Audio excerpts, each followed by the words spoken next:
அஸ்ஸலாமு அலைக்கும் வரஹ்மத்துல்லாஹி வபரகாத்துஹு.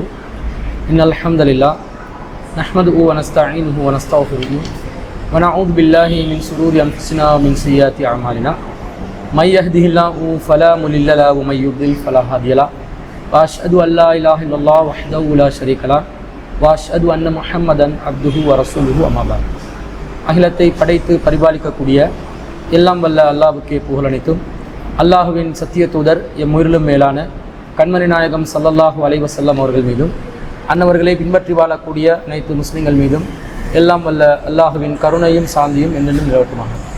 அன்பிற்குரிய அல்லாஹுவின் நல்லடியார்களே, அல்லாஹ்வுடைய பேரொருளால் சிலோன் தௌஹீத் ஜமாத் மூலமாக பலதரப்பட்ட அழைப்பு பணிகளை நாம் மேற்கொண்டு வருகிறோம்.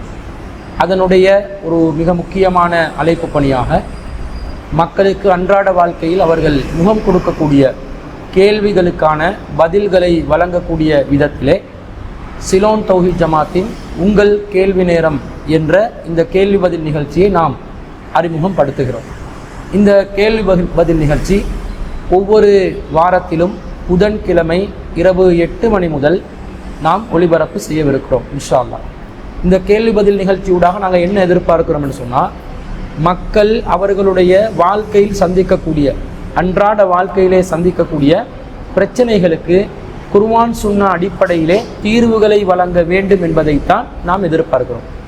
ஏனென்றால் பொதுவாக அனைத்து மக்களுக்கும் முஸ்லிம்களில் இருக்கக்கூடிய எல்லா பிரிவினர்கள் மத்தியிலும் கேள்வி பதில் நிகழ்ச்சிகளை பலரும் தவிர்ந்து வருவதை நாம் பார்க்கிறோம். யாராவது ஒரு கேள்வி ஒன்றை கேட்டால் அவர் கேள்வி கேட்டுவிட்டார், இதற்கு நாம் ஃபத்துவா வழங்க போகிறேன் என்று சொல்லி அதற்காக பிரத்யேகமாக நேரம் எடுத்து அந்த ஃபத்துவாவுக்கு என்று சொல்லி பல எண்களை போட்டு காலங்கள் எடுத்து மிகவும் தாமதமாகத்தான் ஃபத்துவாக்கள் வெளியிடுவதை பார்க்கிறோம். இதுவரைக்கும் ஃபத்துவாக்கள் வெளியிடக்கூடிய எந்த அமைப்பினருடைய இணையதளங்களை நீங்கள் எடுத்து பார்த்தாலும் ஒரு சில ஃபத்துவாக்கள் தான் வழங்கியிருப்பார்கள். அந்த ஃபத்துவாக்களில் கூட குர்ஆன் சுன்னா அடிப்படையிலிருந்து பதில்கள் அளிப்பதை விட அவர்கள் சார்ந்து இருக்கக்கூடிய மதுஹப் அறிஞர்களுடைய கூற்றுக்களை ஆதாரமாக வைத்து பெரும்பாலும் ஃபத்துவாக்களுடைய இறுதி முடிவை அறிவிப்பதற்கு பொறுப்பெடுக்காத ஒரு சூழ்நிலையில் முன் சென்ற யாராவது ஒரு அறிஞர் ஒரு பதில் கொடுத்திருந்தால் அந்த பதிலை மேற்கோள் காட்டி தங்களுடைய பதிலை நியாயப்படுத்தக்கூடிய விதத்தில்தான் ஃபத்துவாக்கள் வழங்குவதை பார்க்கிறோம். ஆனால் அல்லாஹ்வுடைய அருளால் கேள்வி பதில் என்பது யாராவது ஒருத்தர் கேள்வி ஒன்று கேட்கிறார் என்று சொன்னால் சீக்கிரமாக அவருக்குரிய அந்த பதிலை நாம் வழங்கிவிட வேண்டும். ஏன்னா அன்றாடம் வாழ்க்கையில் நடைமுறைப்படுத்துவதற்காகத்தான் கேள்வி கேட்குறாங்க, மார்க்கத்தை கடைபிடிப்பதற்காகத்தான் கேள்வி கேட்குறாங்க. இதுக்கு பல நாட்கள் தாமதமாகி பதிலளித்தோம் என்று சொன்னால் அதை சரியான முறையில் நடைமுறைப்படுத்துவதற்குரிய வாய்ப்பை அவர்கள் இழந்து விடுவார்கள். அதே நேரத்தில் பதில்களாக வழங்கக்கூடிய விஷயங்களை குர்ஆன் ஹதீஸ் ஒளியிலிருந்து வஹீன் ஒளியிலிருந்து தான் வழங்க வேண்டும். யாருடைய மனோ இச்சையின் அடிப்படையிலும் பதில்கள் வழங்கப்பட முடியாது. இஸ்லாமிய மார்க்கத்திலே குர்ஆன் சுன்னாவுடைய ஒளியிலிருந்து பதிலளிக்கும் போதுதான் அது மார்க்கத்தின் அடிப்படையில் வந்த ஒரு பதிலாக கருதப்படும். முன் சென்ற அறிஞர்கள் அவர்களுடைய காலத்தில் சந்திக்கின்ற பிரச்சனைகளுக்கு அவர்களுடைய சக்திக்கு உட்பட்டு பல செய்திகளை அவங்க பதில்களாக வழங்கி இருக்கலாம். அந்த பதில்கள் 100க்கு 100% சரியானது தான் என்ற ஒரு முடிவுக்கு நம்மால் வர முடியாது. காரணம், அந்த காலத்தில் இருந்த அறிஞர் பெருமக்கள் அவர்களுடைய சக்திக்குட்பட்டு மார்க்கத்தை தேடி ஆய்வு செய்து பதில்களை கூறினார்கள். ஆனால் தற்போது தொழில்நுட்பம் வளர்ச்சி அடைந்த இந்த காலத்தில் நாங்கள் பதில்களை பெறுவதற்கான ரிசோர்ஸ் வழிமுறைகள் மூலாதாரங்கள் பறந்து கிடக்கக்கூடிய ஒரு நிலை அன்றைய காலகட்டத்தில் இருந்தவர்களிடம் நாம் காணக்கூடியதாக இல்லை. வளங்கள் பறந்து கிடக்கக்கூடிய இந்த காலத்தில் ஒரு அறிஞருடைய கருத்து சரியானதா பிழையானதா என்றதை ஆய்வு செய்வதற்கு கூட தொழில்நுட்பங்கள் எல்லாம் நமக்கு அதிகமாக கிடைக்கின்றன. குர்ஆன் வசனங்கள் எல்லாத்தையும் ஒன்று சேர்த்து பார்க்கக்கூடிய ஒரு குர்ஆன் வசனத்துடைய வார்த்தையை அடித்து அந்த வார்த்தை மூலமாக பல குர்ஆன் வசனங்களை ஓரிடத்துக்கு பெற்றுக்கொள்ளக்கூடிய தொழில்நுட்பம் வழங்கி இருக்கின்றது. மென்பொருட்கள் சாஃப்ட்வேர்கள் அரபிலே உருவாக்கி இருக்கிறார்கள். அதே போல ஒரு ஹதீஸை எடுத்துக்கொண்டால் அந்த ஹதீஸ் சம்பந்தப்பட்ட எல்லா அறிவிப்புகளையும் ஒரே இடத்துக்கு எடுத்துக்கொள்ளக்கூடிய வசதி இந்த காலத்தில் இருக்குது. அந்த காலத்தில் ஒரு அறிஞருக்கு எந்த அறிவிப்பு கிடைக்குதோ அவருடைய சக்திக்குட்பட்ட அந்த அறிவிப்பாளர்கள் சம்பந்தப்பட்ட விமர்சனங்களை கருத்தாய்வு செய்து பதிலளித்திருப்பார்கள். சரியான செய்தி, தவறான செய்தி, எந்த செய்தி அவர்கள் சரி காணுகிறார்களோ அந்த செய்தியின் அடிப்படையில் தான் பதில்கள் வரும். ஆனால் இப்போ நாங்கள் ஆய்வு செய்கிற நேரத்தில் ஒவ்வொரு அறிவிப்பும் நமக்கு கிடைக்கிறது. அந்த காலத்தில் வாழ்ந்த அறிஞர்கள் இமாம் ஷாஃபி ரஹ்மத்துல்லாஹி அலையாக இருக்கலாம், மாலிக் ரஹ்மத்துல்லாஹி அலையாக இருக்கலாம், அஹ்மது இப்னு அம்பல் ரஹ்மத்துல்லாஹி அலையாக இருக்கலாம், இமாம் அபு ஹனீஃபாவாக இருக்கலாம், இன்னும் பல அறிஞர்கள் யாராக இருந்தாலும் அவங்க இந்த காலத்தில் வாழ்ந்தாங்கன்னா நம்மளை விட திறம்பட ஆய்வு செய்து குர்ஆன் சுன்னாவிட அடிப்படையிலேயே பதில்கள் வழங்குவதற்கு அவர்கள் தகுதி பெற்றவர்கள், முதன்மையானவர்கள் என்றதுல மாற்று கருத்து இல்லை. நமக்கும் அவங்களுக்கும் உள்ள என்ன வித்தியாசம் என்று சொன்னால், இப்போ நமக்கு வளங்கள் பரவலாக கிடைக்கிறது. எனவே அனைத்தையும் ஆய்வு செய்து பெறக்கூடிய சக்திகள், வாய்ப்புகள் அதிகமாக இருப்பதனால நாங்கள் நேரடியாக குர்ஆன் ஹதீஸிலிருந்து ஆய்வு செய்து பதில் சொல்லக்கூடிய ஒரு நிலைமை நமக்கு இருக்கிறது. எனவே பழைய அறிஞர்களுடைய கூற்றுக்களை எடுத்து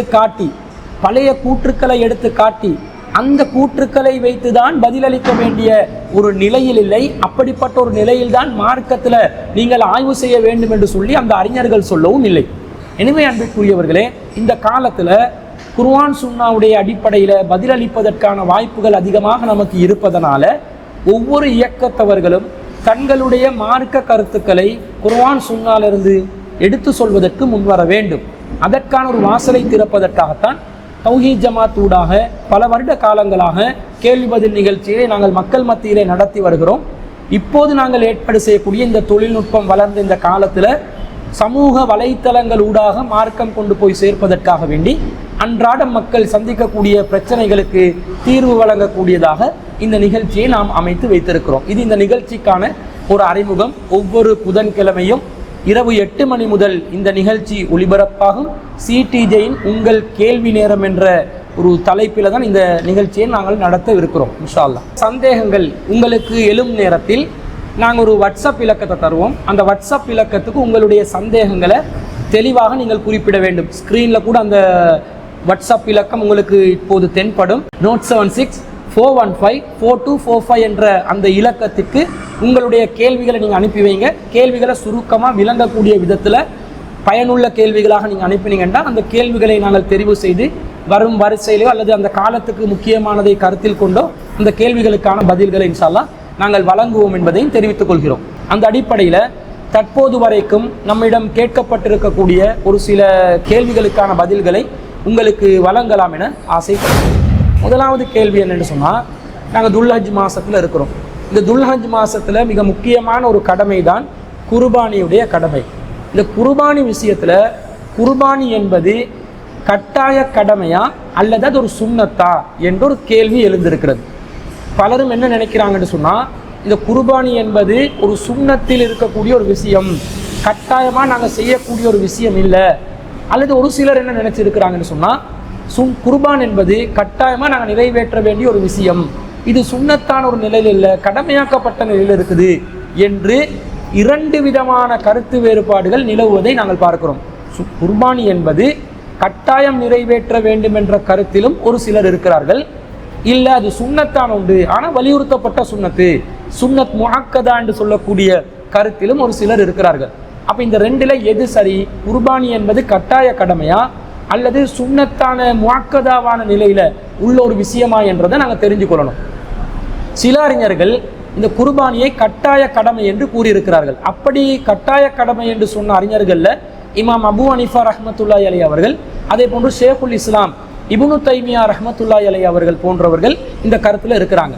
இந்த குர்பானி என்பது கட்டாயம் இல்லை, அது வலியுறுத்தப்பட்ட சுன்னத்து தான் என்று சொல்லக்கூடிய கருத்தில் இமாம் ஷாஃபி ரஹ்மத்துல்லாஹி அலைஹி அவர்கள், இமாம் மாலிக் ரஹ்மத்துல்லாஹி அலைஹி அவர்கள், அஹ்மது இப்னு ஹம்பல் ரஹ்மத்துல்லாஹி அலைஹி அவர்கள் போன்ற அறிஞர்கள் இது சுன்னத்து முஅக்கதா என்று சொல்லக்கூடிய கருத்தில் இருக்கிறார்கள். இப்படி அறிஞர்கள் ரெண்டு விதமாக இந்த குர்பான் சம்பந்தமாக கருத்து தெரிவிச்சிருக்கிறாங்க. மார்க்க அடிப்படையில் இது கட்டாய கடமையா அல்லது வலியுறுத்தப்பட்ட சுன்னத்தா என்பதை நாங்கள் அறிந்து கொள்ள வேண்டும்.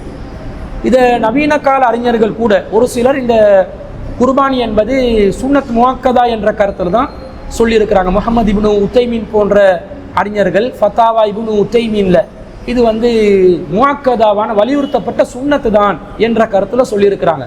அதனால் இந்த சர்ச்சை இன்னும் நீடிக்குது, இது சுன்னத்தா கடமையா என்ற சர்ச்சை நீடிக்குது. பொதுவாக குர்ஆன் ஹதீஸிலிருந்து நாங்கள் ஆய்வு செய்து பார்க்கிற நேரத்தில் இந்த குர்பானி என்பது கட்டாய கடமையான நிலையில் இருக்கக்கூடிய ஒன்றாகத்தான் குர்ஆன் சுன்னாலிருந்து நாங்கள் ஆய்வு செய்கின்ற நேரத்தில் நமக்கு தெரிகிறது. அல்லாஹ் தஆலா திருக்குர்ஆனில் 108வது அத்தியாயத்துல 2வது வசனத்துல சொல்றான், ஃபஸல்லி லிரப்பிக வன்ஹர், உமது இறைவனுக்காக தொழுகையை நிலைநாட்டு, குர்பானியையும் கொடுத்து விடு என்று அல்லாஹ்வின் தூதர் ஸல்லல்லாஹு அலைஹி வஸல்லம் அவர்களுக்கு அல்லாஹ் தஆலா கட்டளை இடுகிறார். அப்ப அல்லாஹ் தஆலா இந்த குர்ஆன் வசனத்துல 2 விஷயத்தை கட்டளை இடுறான். முதலாவது தொழுகையை நிலைநாட்ட சொல்லி கட்டளை இடுறான், 2வது குர்பானியை கொடுக்க சொல்லி கட்டளை இடுறான். அப்ப கட்டளைகள் என்று வருகின்ற நேரத்துல தொழுகை எப்படி கட்டாய கடமையோ அதோடு சேர்த்து இந்த குர்பானியையும் குறிப்பிட்டு இருக்கிறத, குர்பானியும் கட்டாய கடமையில சேரக்கூடிய ஒன்றென்றது நமக்கு இந்த வசனத்தை மாத்திரம் வைத்து பார்க்கும் போதும் தெரிகிறது. ஆனா இதுக்கு மாற்றமாக நபிகள் நாயகம் ஸல்லல்லாஹு அலைஹி வஸல்லம் அவர்கள் இது சுன்னத்தான நிலையில உண்டு என்ற மாதிரி சொல்லி இருந்தாங்க என்று சொன்னா அதுக்கு இது சுன்னத்து தான், கட்டாயம் இல்லை, வலியுறுத்தப்பட்ட சுன்னத்து தான், சுன்னத் முஅக்கதா என்று கூட சொல்லிட்டு போகலாம். ஆனா ஹதீஸுகள்ல ஆய்வு செய்து பார்க்கிற நேரத்துல நபிகள் நாயகம் ஸல்லல்லாஹு அலைஹி வஸல்லம் அவர்கள் எந்த அளவுக்கு இந்த குர்பானியை வலியுறுத்தி இருக்கிறாங்க, எந்த அளவுக்கு இதை கடமையாக்கி இருக்கிறாங்க என்று பார்த்தால், பொதுவாக குர்பானிக்கு என்று ஒரு நேரம் இருக்குது. நாங்கள் ஹஜ்ஜி பெருநாள் நாள் துல்ஹஜ் மாதம் 10ஆம் தேதி பெருநாள் தொழுகையை நிறைவேற்றிய பிறகுதான் உல்ஹியா குர்பானியுடைய கடமையை நிறைவேற்ற வேண்டும். பெருநாள் தினத்துல பெருநாள் தொழுகைக்கு பிறகு நிறைவேற்ற வேண்டிய இந்த கடமையை ஒரு சில நபித்தோழர்கள் பெருநாள் தொழுகைக்கு முன்பதாக துல்ஹஜ் மாதம் 10ஆம் தேதி சுபஹு தொழுகையை முடித்த பிறகு பெருநாள் தொழுகைக்கு முன்பதாக, அதாவது பெருநாள் தொழுகைக்கும் சுபஹு தொழுகைக்கும் ஒரு சிறிய நேரம் தான் இருக்குது. சூரியன் உதிப்பதற்கு முன்பதாக நாங்கள் அந்த சுபஹுடைய தொழுகையை தொழுந்து கொள்வோம். சூரியன் உதித்த பிறகு அந்த நாளில் முதலாவதாக நாங்கள் செய்கிற காரியம் தொழுகை தான் என்று நபி ஸல்லல்லாஹு அலைஹி வஸல்லம் சொல்றாங்க. பெருநாள் தொழுகையை தான் அந்த நாளில் நாங்கள் முதலாவது காரியமாக செய்வோம் என்றால, அப்போ சூரியன் உதித்ததிலிருந்து ஆரம்பமாக செய்ய வேண்டிய காரியத்தில் பெருநாள் தொழுகை வருது. இப்போ சுபவுக்கும் சூரியன் உதித்த பிறகும் பெருநாள் தொழுகை நிறைவேற்றுவதற்கும் ஒரு குறிப்பிட்ட 2 மணித்தியாலங்கள் வித்தியாசத்துக்குள்ள குர்பானுடைய அந்த காரியத்தை நிறைவேற்ற அந்த வேலையை சஹாபாக்கள் செஞ்சிடறாங்க. ஒரு சில பேர் தொழுகைக்கு முன்பதாகவே 2 மணித்தியாலத்துக்குள்ள செஞ்சிடறாங்க. அந்த நேரத்தில் ரசூல் ஸல்லல்லாஹு அலைஹி வஸல்லம் இன்னும் அவங்களுக்கு கட்டளையிடுறாங்கன்னு சொன்னா, அனஸ் ரலியல்லாஹு அன்ஹு அவர்கள் அறிவிக்கக்கூடிய செய்தி புகாரில 954வது செய்தியா வருது. மன் தபஹ கப்ல ஸலாத்தி ஃபல்யுஇத் என்றாங்க. யார் ஒருவர் தொழுகைக்கு முன்பதாக அறுத்து பலியிட்டார்களோ அவர்கள் மீண்டும் அதை நிறைவேற்றட்டும் என்று சொல்றாங்க. அப்ப இது ரசூல் ஸல்லல்லாஹு அலைஹி வஸல்லம் ஒரு சுன்னத்தான நிலையில சொன்னாங்களா, கட்டாய கடமையான நிலையில சொன்னாங்களான்றதை தெரிஞ்சு கொள்ற அளவுக்கு இந்த ஹதீஸ்ல வாசகம் நமக்கு விளக்கம் சொல்லுது. என்ன சொல்லுது? தொழுகைக்கு பிறகு அறுக்க வேண்டியதை தொழுகைக்கு முன்பதாக சஹாபாக்கள் அறுக்கிறாங்க. ரசூலா என்ன சொல்றாங்க? தொழுகைக்கு முன்பதாக யாராவது அறுத்து இருந்தா மீண்டும் அதை நிறைவேற்றட்டும். கொஞ்சம் நேரம் தான் வித்தியாசப்படுது. சுன்னத்தான நிலையில் இருந்தால் பரவாயில்லை, இனிமேல் நீங்கள் இப்படி பண்ணுங்க, இனிமேல் இப்படி இந்த மாதிரி செஞ்சதை நீங்கள் தவிர்த்துக்கோங்க, இந்த குர்பானி நிறைவேறும் என்ற மாதிரி கூட ரசூலா சொல்லியிருக்கலாம். குர்பானியை தொழுகைக்கு பிறகு செய்ய வேண்டியதை முன்பு செஞ்ச காரணத்தினால மீண்டும் நிறைவேற்றுங்க என்று ரசூல் ஸல்லல்லாஹு அலைஹி வஸல்லம் சொல்றாங்கண்டா இது எந்த அளவுக்கு இது கடமையான ஒரு விஷயமா இருக்குது. உரிய நேரத்தில் செய்யணும் என்றது ரசூல் ஸல்லல்லாஹு அலைஹி வஸல்லம் வலியுறுத்தி இருக்கிறாங்கன்றதை நாங்கள் விளங்கி கொள்றோம். இதே போன்ற கருத்தில் உள்ள செய்தி புகாரில 5500வது செய்தியா வருது. ரசூல் ஸல்லல்லாஹு அலைஹி வஸல்லம் சொல்றாங்க, மன் தபஹ கப்ல ஸலாத்தி, யார் ஒருத்தர் தொழுகைக்கு முன்பதாக அறுத்து பலியிட்டாரோ அவர் அந்த இடத்துக்கு பகரமாக இன்னொரு குர்பானியை நிறைவேற்றட்டும். ஃபல்யத்பஹ் மகானஹ உஹ்ரா, அவர் அந்த இடத்திற்கு பதிலாக இன்னொரு குர்பானியை நிறைவேற்றட்டும். வமன் கான லம் யத்பஹ் அத்தா ஸல்லைனா, யார் ஒருத்தர் தொழுகும் வரைக்கும் அறுத்திருக்கவில்லையோ ஃபல்யத்பஹ் அலா இஸ்மில்லாஹ், அவர் அல்லாஹ்வுடைய பெயரை கொண்டு அறுப்பதை ஆரம்பிக்கட்டும் என்று நபிகள் நாயகம் ஸல்லல்லாஹு அலைஹி வஸல்லம் அவர்கள் சொல்லி இருக்கிறத நாங்கள் பார்க்குறோம். அப்போ தொழுகைக்கு முன்பதான் நீங்கள் அறுத்தா அது உல்ஹியா குர்பானியில சேராது, சாதாரண ஒரு சதக்காவில் தான் சேரும். தொழுகைக்கு பிறகு நீங்கள் அறுத்தால்தான் உல்ஹியாவில சேரும் என்று சொன்னால் இது எந்த அளவுக்கு மீண்டும் அதை நிறைவேற்ற வேண்டும் என்ற அளவுக்கு கட்டாயப்படுத்தப்பட்டிருக்கிறது என்பதை நாங்கள் பார்க்க வேண்டும். இந்த நான் சொன்ன செய்தி சஹீஹ் புகாரில 5500வது செய்தி. இதை ஜுண்டப் இப்னு சுஃபியான் என்று சொல்லக்கூடிய நபித்தோழர் அறிவிப்பதை நாங்கள் பார்க்கிறோம். அப்ப இது நபி ஸல்லல்லாஹு அலைஹி வஸல்லம் கட்டாயப்படுத்தி இருக்கிறது நமக்கு இதிலிருந்து விளங்குதா இல்லையா? இன்னொரு அறிவிப்புல ரசூல் ஸல்லல்லாஹு அலைஹி சொல்றாங்க, இன்ன அவ்வலமா நபுதஉ மின் யௌமினா ஹாதா, இந்த நாளில் பெருநாள் தினத்தில் நாம் முதலாவது செய்யும் காரியம் என்னன்னு சொன்னா அந்நுஸல்லிய, தொழுகையை நிறைவேற்றுவதுதான். அப்ப இந்த செய்தியிலிருந்து தான் நாங்க சூரியன் உதித்ததுல முதல் காரியமாக ஆரம்பத்திலேயே பெருநாள் தொழுகையை நிறைவேற்றணும் என்றோம். சில பேர் 9-10 மணிக்கெல்லாம் பெருநாள் தொழுகையை நிறைவேற்றாங்க. சூரியன் உச்சிக்கு வருவதற்கு முன்பதாகத்தான் அதை நிறைவேற்றணும், லுஹாவுடைய நேரத்தில் நிறைவேற்றணும் என்றெல்லாம் சொல்லுவாங்க. அதுக்கு மாற்றமாக இந்த ஹதீஸ் வருது, ஆரம்ப செயலாக நாங்கள் தொழுகையை தான் செய்யணும். சும்ம நர்ஜி, பிறகு நாங்கள் வீட்டுக்கு திரும்புவோம். ஃபனன்ஹர, பிறகு நாங்கள் குர்பானியை செய்வோம். ஃபமன் ஃபஅல ஃபகத் அஸாப சுன்னத்தனா, யார் இப்படி செய்கிறாங்களோ அவங்க தான் எங்களோட வழிமுறையை கடைப்பிடிச்சவங்க. அதுக்கு மாற்றமாக செய்கிறவங்க வழிமுறையை கடைப்பிடிக்கலன்றாங்க. அப்போ இதிலிருந்து என்ன விளங்குது, ரசூலுல்லாஹ்வுடைய சுன்னத்தின் அடிப்படையில் குர்பானை நிறைவேற்றணும் என்று சொன்னால் அதை நீங்கள் பெருநாள் தொழுகைக்கு பிறகு நிறைவேற்றுங்க, பெருநாள் தொழுகைக்கு முன்பு நிறைவேற்றினீங்கன்னு சொன்னால் அதுக்கு பகரமாக இன்னொரு குர்பான் பிரத்யேகமாக கொடுங்கன்னு சொல்கிற அளவுக்கு வலியுறுத்தப்பட்ட ஒரு கடமையாக குர்பானி கடமை இருக்கிறது. இந்த செய்தி புகாரியில் 951வது செய்தியாக வருது. இது பரா என்பவர் அறிவிக்கக்கூடிய செய்தி. உல்ஹியா கூட்டு குர்பானியாக இருந்தாலும் தனிப்பட்ட முறையில் ஒருவர் கொடுக்கக்கூடிய குர்பானியாக இருந்தாலும் அது கடமை. கடமை என்று சொன்னால் எப்போ கடமை, இஸ்லாத்தில் கடமையான விஷயங்கள் எப்போ கடமையாகும் என்று சொன்னால் அதுக்கு சக்தி இருக்கணும். சக்தி இருந்தால் கடமை, அந்த சக்திக்கேற்ப அவர்கள் நிறைவேற்ற வேண்டும். இப்போ அந்த சக்தியினுடைய அளவுகோல் என்ன என்ற கேள்வியும் வரலாம். இப்போ ஒருத்தர் ஜக்காத்து கடமையாக இருந்தால் அவருக்குரிய நிசாப் என்ற ஒரு அளவு இருக்குது. ஜக்காத்து 5 ஊக்கியாக்கள் வெள்ளி இருந்தால், 200 திர்ஹம்களுக்கான வெள்ளி இருந்தால், அதாவது 720 கிராம் வெள்ளி இருந்தால் ஒருத்தருக்கு ஜக்காத் கடமையாகுது. இந்த மாதிரி ஜக்காத்து கடமையாகிறதுக்கு நிசாப் இருக்குது. அந்த நிசாபை தாண்டினவங்க ஜக்காத்துக்கு தகுதியானவர்கள் என்பதை புரிஞ்சு கொள்கிற மாதிரி உல்ஹியாக்கு ஏதாவது அளவுகோல் இருக்குதான்னு கேட்டால் இல்லை. உல்ஹியாக்கு இதுதான் அளவுகோல், அவருடைய வசதியை தீர்மானிப்பதற்கான அளவுகோல் இதுதான் என்பதற்கு எந்த ஒரு நேரடி குர்ஆன் வசனமோ ஹதீஸோ இல்லை. ஒரு சில பேர் என்ன செய்கிறாங்கன்னா ஜக்காத்துக்கு எது நிசாபோ அந்த நிசாபு தான் உல்ஹியாவுக்கான நிசாப் என்றும் சில பேர் சட்டம் சொல்லியிருக்கிறாங்க.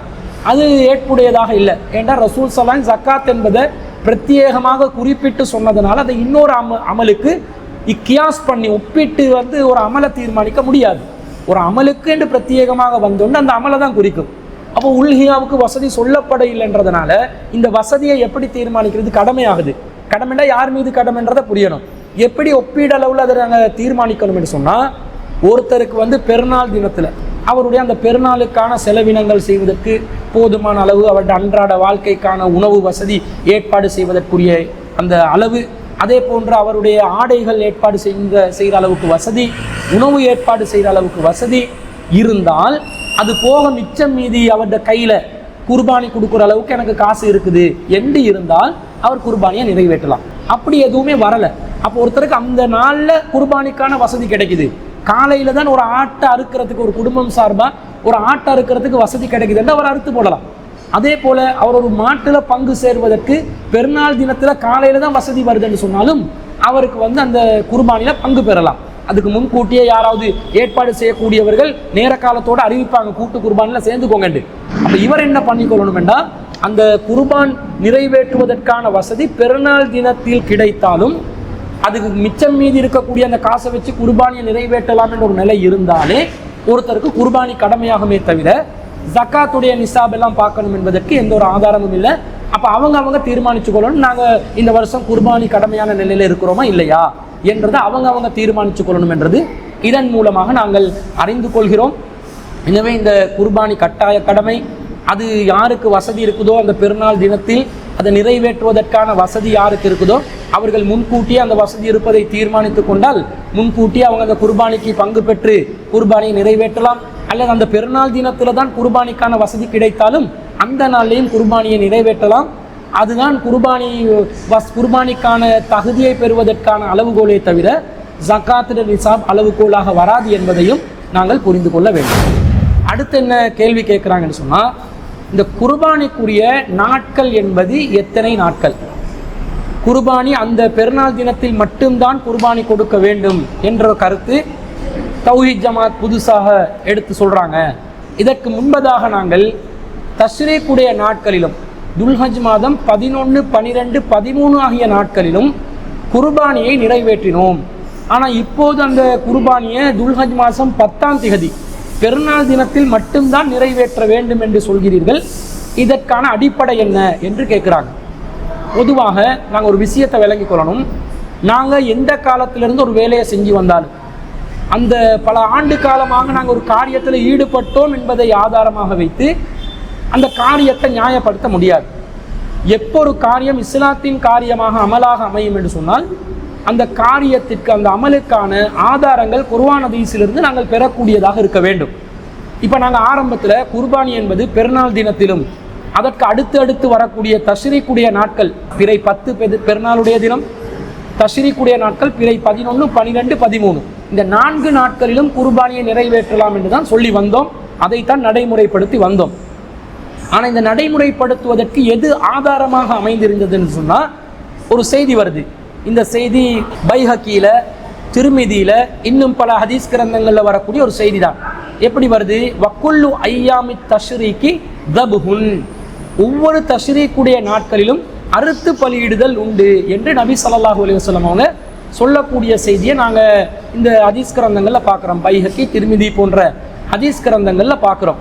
இந்த செய்தியை அடிப்படையாக வைத்துதான் பெருநாள் தினத்திலும் அதற்கு அடுத்து வரக்கூடிய தஷ்ரீக்குடைய நாட்களிலும் அறுத்து பலியிடலாம் என்ற கருத்தை நாங்கள் சொல்லி வந்தோம். ஆனால் இந்த கருத்தில் வரக்கூடிய எல்லா செய்திகளும் தஷ்ரீக்குடைய நாட்களில் அறுத்து பலியிடுதல் உண்டு என்ற கருத்தில் வரக்கூடிய எல்லா செய்திகளும் பலவீனமான செய்திகளாக இருப்பதை பார்க்கிறோம். உதாரணத்திற்காக வேண்டி பைஹக்கியில், திருமிதியில், அஹ்மதில் வரக்கூடிய ஒரு அறிவிப்பை தான் இப்போ நான் சொன்னேன். இந்த அறிவிப்பில் என்ன பலவீனம் என்றதை பாருங்க. எப்படி வருதுன்னு சொன்னால், இந்த செய்தியை சுலைமான் இப்னு மூசா என்பவர் தான் அறிவிக்கிறார். யார் மூலமாக அறிவிக்கிறார்னு சொன்னால், ஜுபைர் இப்னு முத்தஇம் ரலியல்லாஹு அன்ஹு, ஜுபைர் இப்னு முத்தஇம் என்று சொல்லக்கூடிய நபித்தோழர் மூலமாகத்தான் சுலைமான் இப்னு மூசா என்பவர் இந்த செய்தியை அறிவிக்கிறார். அதாவது வக்குல்லு ஐயாமி தஷ்ரீக்கி தபுஹுன், தஷ்ரீக்குடைய நாட்களில் அறுத்து பலியிடுதல் உண்டு என்ற செய்தியை ஜுபைர் இப்னு முத்தஇம் என்று சொல்லக்கூடிய நபித்தோழர் சொன்னதாகத்தான் சுலைமான் இப்னு மூசா என்று சொல்லக்கூடிய தாபியின் ஒருவர் அறிவிக்கிறார். ஆனால் என்ன செய்தி என்று சொன்னால், இந்த சுலைமான் இப்னு மூசா என்ற நபர் ஜுபைர் இப்னு முத்தஇம் என்று சொல்லக்கூடிய நபித்தோழரை ஒருபோதும் சந்தித்ததில்லை என்று இமாம் புகாரி ரஹ்மத்துல்லாஹி அலைஹி அவர்கள் சொல்கிறார்கள். என்ன சொல்கிறார்? ஃபகால ஹுவ ஹதீஸும் முர்சலுன், இந்த ஹதீஸ் தொடர்பு அறிந்தின செய்தி. சுலைமான், இந்த சுலைமான் என்பவர் இருக்கிறாரே, லம் யுத்ரிக் அஹதன் மின் அஸ்ஹாபின் நபி ஸல்லல்லாஹு அலைஹி வஸல்லம், இவர் நபி ஸல்லல்லாஹு அலைஹி வஸல்லம் அவர்களுடைய எந்த ஒரு தோழரையும் சந்தித்ததில்லை. ஜுபைர் இப்னு முத்தஇம் என்ற நபி தோழர் மாத்திரமல்ல, ரசூல் ஸல்லல்லாஹு அலைஹி வஸல்லம் அவர்களுடைய எந்த ஒரு நபி தோழரையும் இவர் சந்தித்ததில்லை என்று சொல்லி இமாம் புகாரி ரஹ்மத்துல்லாஹி அலைஹி அவர்கள் பதிவு செய்த கூற்றை இமாம் திருமிதி அவர்கள் அவருடைய இலல் அல் கபீர் என்று சொல்லக்கூடிய நூலிலே பதிவு செய்திருக்கிறார். அதே போன்று மாரிஃபத்து சுன்னா வல் ஆசார் லில் பைஹக்கி, பைஹக்கி இமாமுடைய சுன்னாவையும் ஆசார்களையும் நபித்தோழர்களுடைய கூற்றுக்களையும் அறிந்து கொள்ளக்கூடிய நூலிலே இமாம் புகார் ரஹ்மத்துல்லாஹி அவர்கள் சொன்ன கூற்றை இமாம் பைஹக்கி அவர்கள் பதிவு செய்கிறார். காலல் புகாரியு, புகாரி சொல்கிறார், சுலைமான் இப்னு மூசா லம் யுத்ரிக் அஹதன் மின் அஸ்ஹாபின் நபி ஸல்லல்லாஹு அலைஹி வஸல்லம், இவர் ரசூல் ஸல்லல்லாஹு அலைஹி வஸல்லம் அவர்களுடைய நபி தோழர்களில் எவரையும் சந்தித்ததில்லை என்ற செய்தியை பதிவு செய்திருப்பதை பார்க்கிறோம். இந்த மாதிரி இன்னும் பல நூட்களில் இந்த விமர்சனம் இருக்கிறது. ஒரு நபித்தோழரிடமிருந்து ஒரு செய்தியை அறிவிப்பதாக இருந்தால் அந்த அறிவிப்பாளர் நபித்தோழரை சந்தித்து இருக்கணுமா இல்லையா? சந்திக்காத ஒருவர் ஒரு நபித்தோழரிடமிருந்து சந்தித்து அறிவிக்கிறதா சொன்னால் இடையில யாரும் இருட்டடிப்பு செய்யலாமா இல்லையா? இந்த செய்தியில உள்ள யாரோ இடம் பெற்றிருக்கலாம். நபித்தோழரை சந்தித்த நபர் யார் என்றே சொல்லலை, அந்த நபர் பலவீனமானவராக கூட இருக்கலாம். அப்போ இது தொடர்பு அறிந்தி நபித்தோழரிடமிருந்து நேரடியாக கேட்ட நபர் யார் என்று தெரியாத நிலையில் அறிவிக்கப்படுகின்ற செய்தியாக தஷ்ரீக்குடைய நாட்களில் குர்பானியை நிறைவேற்றுங்கள் என்ற செய்தி பதிவு செய்யப்பட்டிருக்குது. இப்போ இந்த செய்தியை நாங்கள் ஏற்றுக்கொள்ளலாமா? ஏற்றுக்கொண்டா என்னாகும்? அல்லாஹ்வின் தூதர் ஸல்லல்லாஹு அலைஹி வஸல்லம் அவர்கள் சொன்னதாக உறுதிப்படுத்தப்படாத ஒரு செய்தியை வைத்து நாங்கள் அமல் செய்ததாக வரும். இது போன்று இந்த தஷ்ரீக்குடைய நாட்களில் குர்பானி நிறைவேற்ற வேண்டும் என்று வரக்கூடிய எல்லா அறிவிப்புகளிலும் ஏதோ ஒரு விதத்தில் ஒரு பலவீனம் இருப்பதை பார்க்கிறோம். ஒரு பலவீனமான செய்தியை வைத்து நாங்கள் அமல் செய்ய முடியாது. பொதுவாக சுன்னத் வல் ஜமாத்தை சேர்ந்த அறிஞர்கள் என்ன சொல்லுவாங்கன்னா, அமல் விஷயத்தில் பலவீனமான செய்திகளை நாங்கள் ஏற்றுக்கொள்ளலாம் என்று சொல்லுவாங்க. ஆனால் நாங்கள் என்ன சொல்கிறோம் என்றால், தௌஹீத் ஜமாத் நாங்கள் என்ன சொல்கிறோம் என்று சொன்னால், அல்லாஹ்வின் தூதர் ஸல்லல்லாஹு அலைஹி வஸல்லம் அவர்கள் ஒரு செய்தியை சொன்னதாக உறுதிப்படுத்தப்பட்டால் தான் அந்த செய்தியை நாங்கள் அமல் செய்ய வேண்டும். பலவீனம் என்று சொன்னால் என்ன? ஒரு ஹதீஸை ஹாதா ஹதீஸுன் லஈஃபுன், இது பலவீனமான ஒரு ஹதீஸ் என்று அறிவிக்கப்பட்டால் அதனுடைய கருத்து என்ன என்று சொன்னால், இந்த ஹதீஸில் இடம்பெற ஒரு அறிவிப்பாளருடைய நம்பகத்தன்மையில் கோளாறு இருக்கிறது, ஞாபக சக்தியில் கோளாறு இருக்கிறது, அவர் இந்த ஹதீஸில் இல்லாத வாசகங்களை அவர் ஏதோ ஒரு விதத்தில் தன்னுடைய வாசகமாக சந்தேகத்தின் நிலையில் அறிவித்து விடலாம் என்று ஏதோ ஒரு விதத்தில் அந்த செய்தி நபிகள் நாயகம் ஸல்லல்லாஹு அலைஹி வஸல்லம் அவர்கள் சொன்ன செய்தியா இல்லையா என்று சந்தேகத்துக்குரியதாக ஆகிவிடுகிறது. அப்ப எப்ப சந்தேகம் ஒன்று நிலவுகிறதோ அந்த விஷயத்தில் நாங்கள் எவ்வாறு செயல்பட வேண்டும் என்பதை அல்லாஹ்வும் அல்லாஹ்வுடைய தூதரும் நமக்கு வழிகாட்டி இருக்கிறார்கள். திருக்குர்ஆன்ல 17வது அத்தியாயத்தில் 36வது வசனத்தில் அல்லாஹ் சொல்கிறான், வலா தக்ஃபு மா லைஸ லக பிஹி இல்முன், உனக்கு எதிலே அறிவில்லையோ அதை நீ பின்பற்றாதே. அல்லாஹ் லுக்மான் அலைஹிஸ்ஸலாம் அவர்கள் தனது மகனாருக்கு சொன்ன அறிவுரை தான். ஆனால் அந்த அறிவுரையில் நாங்கள் ஒரு சட்டம் எடுக்கிறோம், என்ன? வலா தக்ஃபு, நீ பின்பற்றக்கூடாது, மா லைஸ லக பிஹி இல்முன், உனக்கு எதில் அறிவில்லையோ அதை நீ பின்பற்றக்கூடாது. இன்ன ஸம்அ, செவிப்புலன், வல் பஸர, பார்வை, வல் ஃபுஆத, இதயம், குல்லு உலாயிக கான அன்ஹு மஸ்ஊலா, இந்த ஒவ்வொன்றும் மறுமையில் விசாரிக்கப்படும் இந்த வசனம் சொல்லுது. அப்ப எதை நாங்க சந்தேகமா இருக்குதோ, அறிவில்லாம இருக்குதோ, தெளிவில்லாம இருக்குதோ அதை பின்பற்ற வேணாம் என்று அல்லாஹ் ரப்புல் ஆலமீன் நமக்கு கட்டளையிட்டு இருக்கும் பொழுது அல்லாஹ்வின் தூதர் ஒன்றை செய்தாரா இல்லையா, சொன்னாரா இல்லையா, அங்கீகரித்தாரா இல்லையா என்று சந்தேகம் வரக்கூடிய ஒன்றை நாங்க எப்படி பின்பற்றலாம்? நபிகள் நாயகம் ஸல்லல்லாஹு அலைஹி வஸல்லம் அவர்களும் நமக்கு வழிகாட்டுறாங்க. நுஅமான் இப்னு பஷீர் ரலியல்லாஹு அன்ஹு அறிவிக்கக்கூடிய செய்தி புகாரில 52வது செய்தியாக பதிவு செய்யப்படுகிறது. ஹலால் ஹராம் விஷயத்துல ரசூலுல்லாஹ் ஒரு அளவுகோலை சொல்றாங்க. என்ன சொல்றாங்க? அல் ஹலாலு பையினுன், ஹலால் என்பது தெளிவாகி விட்டது. வல் ஹராமு பையினுன், ஹராம் என்பதும் தெளிவாகி விட்டது. குர்ஆன் ஹதீஸ்ல எது ஹலால் என்றது அல்லாஹ் பட்டியல் போட்டான், எது ஹராம் என்றது அல்லாஹ் பட்டியல் போட்டான். எதுல பட்டியலிடப்படலையோ அதுக்கு அளவுகோல் அல்லாஹ் சொல்லிட்டார். அப்ப ஹலாலும் தெளிவு, ஹராமும் தெளிவு. ஆனால் ரசூலுல்லாஹ் சொல்றாங்க வபைனஹுமா முஷப்பஹாத்துன், அந்த ரெண்டுக்கு மத்தியில சந்தேகத்துக்குரிய நிலையில் சில விஷயங்கள் தெளிவில்லாமல் இருக்கும், சந்தேகத்துக்கு இடமான நிலையில் சில விஷயங்கள் இருக்கின்றன. இப்போ உதாரணத்துக்கு சொல்றதாக இருந்தா, அண்மையில் ஒருத்தர் கேள்வி கேட்டாரு, மர அணில் கூடுமா கூடாதா என்று கேள்வி கேட்டாரு. இந்த மர அணில் கூடுமா கூடாதா என்றா அதுக்கு ஒரு அணில் ஹலாலா ஹராமா என்றது அல்லாஹ்வுடைய ரசூல் நேரடியா அணில் ஹராம், இது ஹலாம் இது ஹராம் இப்படி சொல்லலை. ஒரு சில பிராணிகளை தான் அல்லாஹ் சொல்றாங்க. ஒரு சில விலங்கினங்களை அல்லாஹ் குர்ஆன்ல பன்றியா ஹராம் என்றான், நாட்டுக்கழுதைய ஹராம் என்றான். இந்த மாதிரி ஒரு சில விலங்குகள் வரும். எல்லா விலங்குகளும் அல்லாஹ் குறிப்பிட்டிருப்பானா? குறிப்பிட மாட்டான். அப்போ பொதுவான அளவுகள் இருக்கும். கோரப்பற்கள் உள்ள விலங்குகள் ஹராம், வேட்டை நகம் உள்ள பறவைகள் ஹராம் என்று வருது. இதை வச்சு மர அணில் வகைகளை ஆய்வு செய்து பார்த்தால் அதுல பல்லு நீளமா இருக்குது. கோரப்பல்லுன்னா எல்லா பல்லும் சமமான அளவில் இருக்கும், ஒரு சில பற்கள் மட்டும் நீளமா கூர்மையா இருக்கும். அப்போ இந்த பற்களோட வகையை பார்த்தா அணில்ட 302 பல்லு தொங்குது. இந்த மாதிரி கோரப்பல்லாத்தான் விளங்குது. ஆனா இதுல விஞ்ஞான ரீதியாகவும் மார்க்க ரீதியாகவும் அறிஞர்களுக்கு மத்தியில கருத்து வேறுபாடு இருக்குது. இது கோரப்பல்லா இல்லையான்றதுல அறிவியல்லையும் சர்ச்சை செய்யறாங்க, மார்க்கத்திலையும் சர்ச்சை செய்யறாங்க. எனவே ஒரு சாரார் ஹலால் என்றாங்க, ஒரு சாரார் ஹராம் என்றாங்க, ஒரு சாரார் கோரப்பல் என்றாங்க, இன்னொரு சாரார் கோரப்பற்கள் இல்லை என்றாங்க. அப்ப அது சம்பந்தமான விளக்கம் என்னன்றது அது சம்பந்தப்பட்ட கேள்விக்கு நான் பதிலளிக்கும் போது சொல்கிறேன். ஆனா இந்த மாதிரி ரெண்டுக்கும் இடைப்பட்ட சந்தேகத்துக்கு இடமான சில விஷயங்கள் இருக்கும். இந்த விஷயத்துல நாங்க எப்படி நடந்து கொள்ளணும் என்றது ரசூலுல்லாஹ் சொல்றாங்க.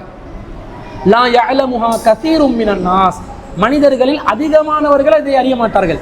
அந்த சந்தேகத்துக்குள்ள விஷயத்தை ஒரு சில பேர் அறிந்து கொள்வாங்க, அவங்களோட அறிவு ஞானத்தால் அதை விளங்கிக் கொள்வார்கள். ஆனால் மனிதர்கள் அதிகமானவர்களுக்கு விளங்குமா? விளங்காது. அப்ப நீங்க என்ன பண்ணுங்க? உங்களுக்கு விளக்கம் வரலன்னா என்ன பண்ணுங்க? ஃபமனித்தகல் முஷப்பஹாத்தி, யார் சந்தேகத்துக்குரியவைகளில் இருந்து விலகிக் கொள்கிறாரோ இஸ்தப்ரஹ லிதீனிஹி வ இர்லிஹி, அவர் தனது மார்க்கத்தையும் மானத்தையும் பாதுகாத்து கொண்டார். சந்தேகத்துக்குள்ள நீங்க போய் நுழைஞ்சிராதீங்க. ஒருவேளை அது ஹராமா இருந்திருந்தா நீங்க சந்தேகத்தில் இருக்குது, நீங்க ஹலால் என்று முடிவு செஞ்சு சாப்பிடுறீங்க. அது ஹராமா இருந்தா என்ன நடக்கும்? உங்களோட மானமும் போச்சு, ஹராத்தை சாப்பிட்டதாக ஆகிவிடும்.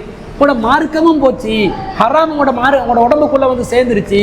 அப்ப மார்க்கத்தையும் மானத்தையும் நீங்க பாதுகாத்துக் கொள்ளணும்டா சந்தேகத்துக்குள்ள நுழையாதீங்க. வமன் வகஅ ஃபி ஷுபுஹாத்தி, யார் ஒருவர் சந்தேகத்துக்குரிய விஷயத்துக்குள்ளே நுழைந்து கொள்கிறாரோ கராஇன் யர்ஆ ஹவுலல் ஹிமா, அவர் வேலியோரங்களில் மேய்ப்பவரை போன்றவர் ஆவார். யூஷிகு ஐயுவாகிஹு, அந்த வேலியோரத்தில் மேய்ப்பவர் சில வேளை வேலியை உடைத்து உள்ளே நுழைவதற்கு நேரிடும் என்று நபி ஸல்லல்லாஹு அலைஹி வஸல்லம் சொல்றாங்க. நீங்க மார்க்கத்தை பாதுகாக்கணும் என்று சொன்னா உள்ள நுழைஞ்சிடாதீங்க. நீங்க இல்ல மார்க்கத்தை பாதுகாக்க நினைக்காம சுபஹாத்துக்குள்ள நீங்க உள்ள நுழைஞ்சீங்க என்று சொன்னா நீங்க வேலியோரத்துல மேய்ஞ்சு கொண்டு இருந்து அப்படியே வேலியை உடைச்சி உள்ள போறதுக்கு நேரிடும். ரசூலுல்லாஹ் சொல்றாங்க, அலா அறிந்து கொள்ளுங்கள், வ இன்ன லிகுல்லி மலிகின் ஹிமன், ஒவ்வொரு அதிகாரிக்கும் அரசனுக்கும் ஒரு வரம்பு இருக்கிறது. ஒரு நாட்டுக்கு ஒரு எல்லை இருக்குதா இல்லையா? நாட்டுக்கு என்ன ஒரு பவுண்டரி இருக்குதா இல்லையா? பவுண்டரி போட்டுக்கொள்ளலாம் என்று இந்த செய்தியில விளங்குது. ஒவ்வொரு அரசனுக்கும் ஒரு நாட்டுக்கு ஒரு எல்லை இருக்கிறது. அலா இன்ன ஹிமல்லாஹி ஃபீ அர்லிஹி மஹாரிமுஹு, அறிந்து கொள்ளுங்கள், அல்லாஹ்வின் இந்த பூமியில், அல்லாஹ் என்ற அரசனுக்கு இந்த பூமியில் உள்ள வரம்பு என்ன தெரியுமா? நீங்கள் ஹராத்துக்குள்ளே நுழைய கூடாது என்பதுதான். அல்லாஹ் போட்டிருக்கக்கூடிய ஹராம் என்பது இந்த பூமியில் உள்ளவருக்கு அல்லாஹ் ஏற்படுத்தின வரம்பு என்று அல்லாஹ்வின் தூதர் ஸல்லல்லாஹு அலைஹி வஸல்லம் அவர்கள் சொல்கிறார்கள். அப்ப எவ்வளவு தெளிவாக சந்தேகத்துக்கிடமானவைகளை நாங்கள் பின்பற்றக்கூடாது, செய்யக்கூடாது, அமுல்படுத்தக்கூடாது என்பதை இந்த செய்தியில நபி ஸல்லல்லாஹு அலைஹி சொல்றாங்க. இது புகாரில 52வது செய்தியா பதிவு செய்யப்பட்டிருக்குது. எனவே பலவீனமான செய்தியின் அடிப்படையில் வந்த இந்த தஸ்ரீக்குடைய நாட்களில் குர்பானி உண்டு என்ற செய்தியை நாங்கள் பின்பற்றக்கூடாது, அதற்கு ஆதாரம் இல்லை. ஆனால் சில பேர் என்ன சொல்லுவாங்கன்னா, வேறு சில அறிவிப்புகளை காட்டுவாங்க. சஹீஹ் முஸ்லிம்ல 2099வது செய்தியில வருது, ஐயாமு தஷ்ரீகி, தஷ்ரீக்குடைய நாட்கள் என்பது ஐயாமு அக்லின் வசுர்பின், உண்ணும் பருகும் நாள் என்று நபி ஸல்லல்லாஹு அலைஹி வஸல்லம் சொன்னதாக நுபைஷா பின் அம்ர் இப்னு அவுஃப் அல் ஹுதலி என்று சொல்லக்கூடிய நபி தோழர் அறிவிக்கிறார். அப்ப உண்ணுவதற்கும் பருகுவதற்குரிய நாளாக தஸ்ரீக்குடைய நாள் இருப்பதனால அந்த நாளில் குர்பான் கொடுக்கலாம் என்று சில பேர் வாதிடுறாங்க. ஹதீஸ் வாசகத்துல உண்ணுவதற்கும் பருகுவதற்கும் உரிய நாள் என்று தான் இருக்குது, குர்பான் கொடுப்பதற்குரிய நாள் என்று இல்லை. அதனால தஸ்ரீக்குடைய நாட்களில் உண்ணுவதற்கும் பருகுவதற்கும் ரசூல் ஸல்லல்லாஹு அலைஹி வஸல்லம் கொடுத்த அனுமதியை வச்சு குர்பானுக்குரிய நாள் என்று தீர்மானிப்பது ஹதீஸ்களில் இல்லாத சட்டங்களை நாங்கள் எடுத்துக்கொள்வதாக அமையும். அது வரம்பு மீறிய ஒரு குற்றமாக அமையும் என்பதை நாங்கள் விளங்கி கொள்ள வேண்டும். அதே போன்று இதே கருத்தில் உள்ள செய்தி சஹீஹ் முஸ்லிம்ல 2100வது செய்தியாகவும் பதிவு செய்யப்படுகிறது. அப்ப இந்த செய்தியில என்ன அர்த்தம்? உண்ணுவதற்கும் பருகுவதற்கும் உரிய நாள் என்று ரசூலா சொன்னாங்களே, அது குர்பானிக்குரிய நாள் இல்லைன்னா அதுல அர்த்தம் என்ன என்றதை நாங்கள் விளங்கணும். அதை விளங்கப்படுத்தக்கூடிய விதத்துல அஹ்மதுல 535வது எண்ணில் வரக்கூடிய ஒரு செய்தியில ரசூலா சொல்றாங்க, இன்ன ஹாதிஹி ஐயாமு அக்லின் வ சுர்பின், இது இந்த நாட்கள் இருக்கிறதே, தஸ்ரீக்குடைய நாட்கள் இருக்கிறதே, அது உண்ணுவதற்கும் பருகுவதற்கும் உரிய நாட்கள். ஃபலா யஸூமுஹா அஹதுன், அந்த நாட்களிலும் நீங்கள் யாருமே நோன்பு நோட்காதீர்கள் என்று நபி ஸல்லல்லாஹு அலைஹி வஸல்லம் சொல்றாங்க. அப்ப அலி ரலியல்லாஹு அன்ஹு அறிவிக்கக்கூடிய செய்தியாக இந்த செய்தி அஹ்மதுல 535வது செய்தியா பதிவு செய்யப்பட்டிருக்கிறது. உண்ணுவதற்கும் பருகுவதற்கும் உரிய நாள் என்று சொன்னா புனிதமிக்க துல்ஹஜ் மாதத்தின் நாட்கள் என்பதனால தஸ்ரீக்குடைய நாட்களையும் புனிதமாக கருதி கொண்டு நோம்பு பிடிக்க போயிடாதீங்க. யௌமுன் நஹர், பெருநாள் தினத்தில் அறுத்து பலியிடும் நாளில் நீங்கள் குர்பான் கொடுக்கிற அந்த இறைச்சிகளை சாப்பிடுவதற்குரிய நாளாக பெருநாள் தினத்தையும் அதற்கு அடுத்தடுத்து வரக்கூடிய 3 நாட்களையும் பயன்படுத்திக்கோங்க என்ற கருத்துல தான் நபி ஸல்லல்லாஹு அலைஹி வஸல்லம் இதை சொல்லி இருக்கிறாங்களே தவிர இந்த நாள்ல நீங்க குர்பான் கொடுக்கணும் என்று சொல்லி அல்லாஹ்வின் தூதர் ஸல்லல்லாஹு அலைஹி வஸல்லம் அவர்கள் சொன்னதாக வரல. ஆனா என்ன ஆச்சரியம் தெரியுமா? எங்களை தவிர தௌஹீத் ஜமாத் கருத்துல உள்ளவர்களை தவிர பெரும்பாலும் சுன்னத் ஜமாத்தை சேர்ந்த அனைத்து பிரிவினர்களும் இஸ்லாத்தில் உள்ள எல்லா கூட்டங்களும் தஸ்ரீக்குடைய நாட்களில் குர்பானி கொடுத்து கொண்டு இருக்கிறாங்க. இவ்வளவு ஒரு தவறான ஒரு செயல். உலமா சபை இருக்கிறார்கள், அவர்களுக்கு இது சம்பந்தமாக ஃபத்வா கொடுக்க முடியாதா? மக்கள் நம்பி இந்த காரியத்தில் ஈடுபடுறாங்களா இல்லையா?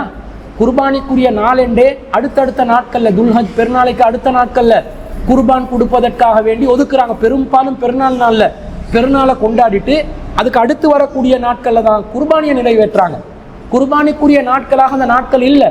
இஸ்லாத்துல குர்பானுக்கென்று ரசூல் ஸல்லல்லாஹு அலைஹி வஸல்லம் அவர்கள் பெருநாள் தொழுகைக்கு முன்பதாக கொடுத்த குர்பானியை கூட உல்ஹியா குர்பான்ல சேராதன்னு ரசூலா தடுத்திருந்தாங்கன்னு சொன்னா, பெருநாள் தினத்தில் மட்டும்தான் அந்த குர்பானியை கொடுக்கணும் என்னும் போது யௌமுன் நஹர் என்றதற்கு தெளிவாக வாசகம் வருகின்ற நேரத்தில் அறுத்து பலியிடும் நாள் என்று வாசகம் வருகின்ற நேரத்தில் பெருநாள் தினத்துல தொழுகைக்கு பிறகிலிருந்து மஹ்ரிப் வரக்காட்டிலும் குர்பானியை நிறைவேற்றாமல் அடுத்தடுத்த நாட்களில் குர்பானியை கொடுத்து குர்பானியுடைய அமலை பெரும்பாலானவர்கள் பால்படுத்தி கொண்டு இருக்கிறாங்க. அதனால தான் இந்த கேள்வி எழுப்பி பேச வேண்டி இருக்குது.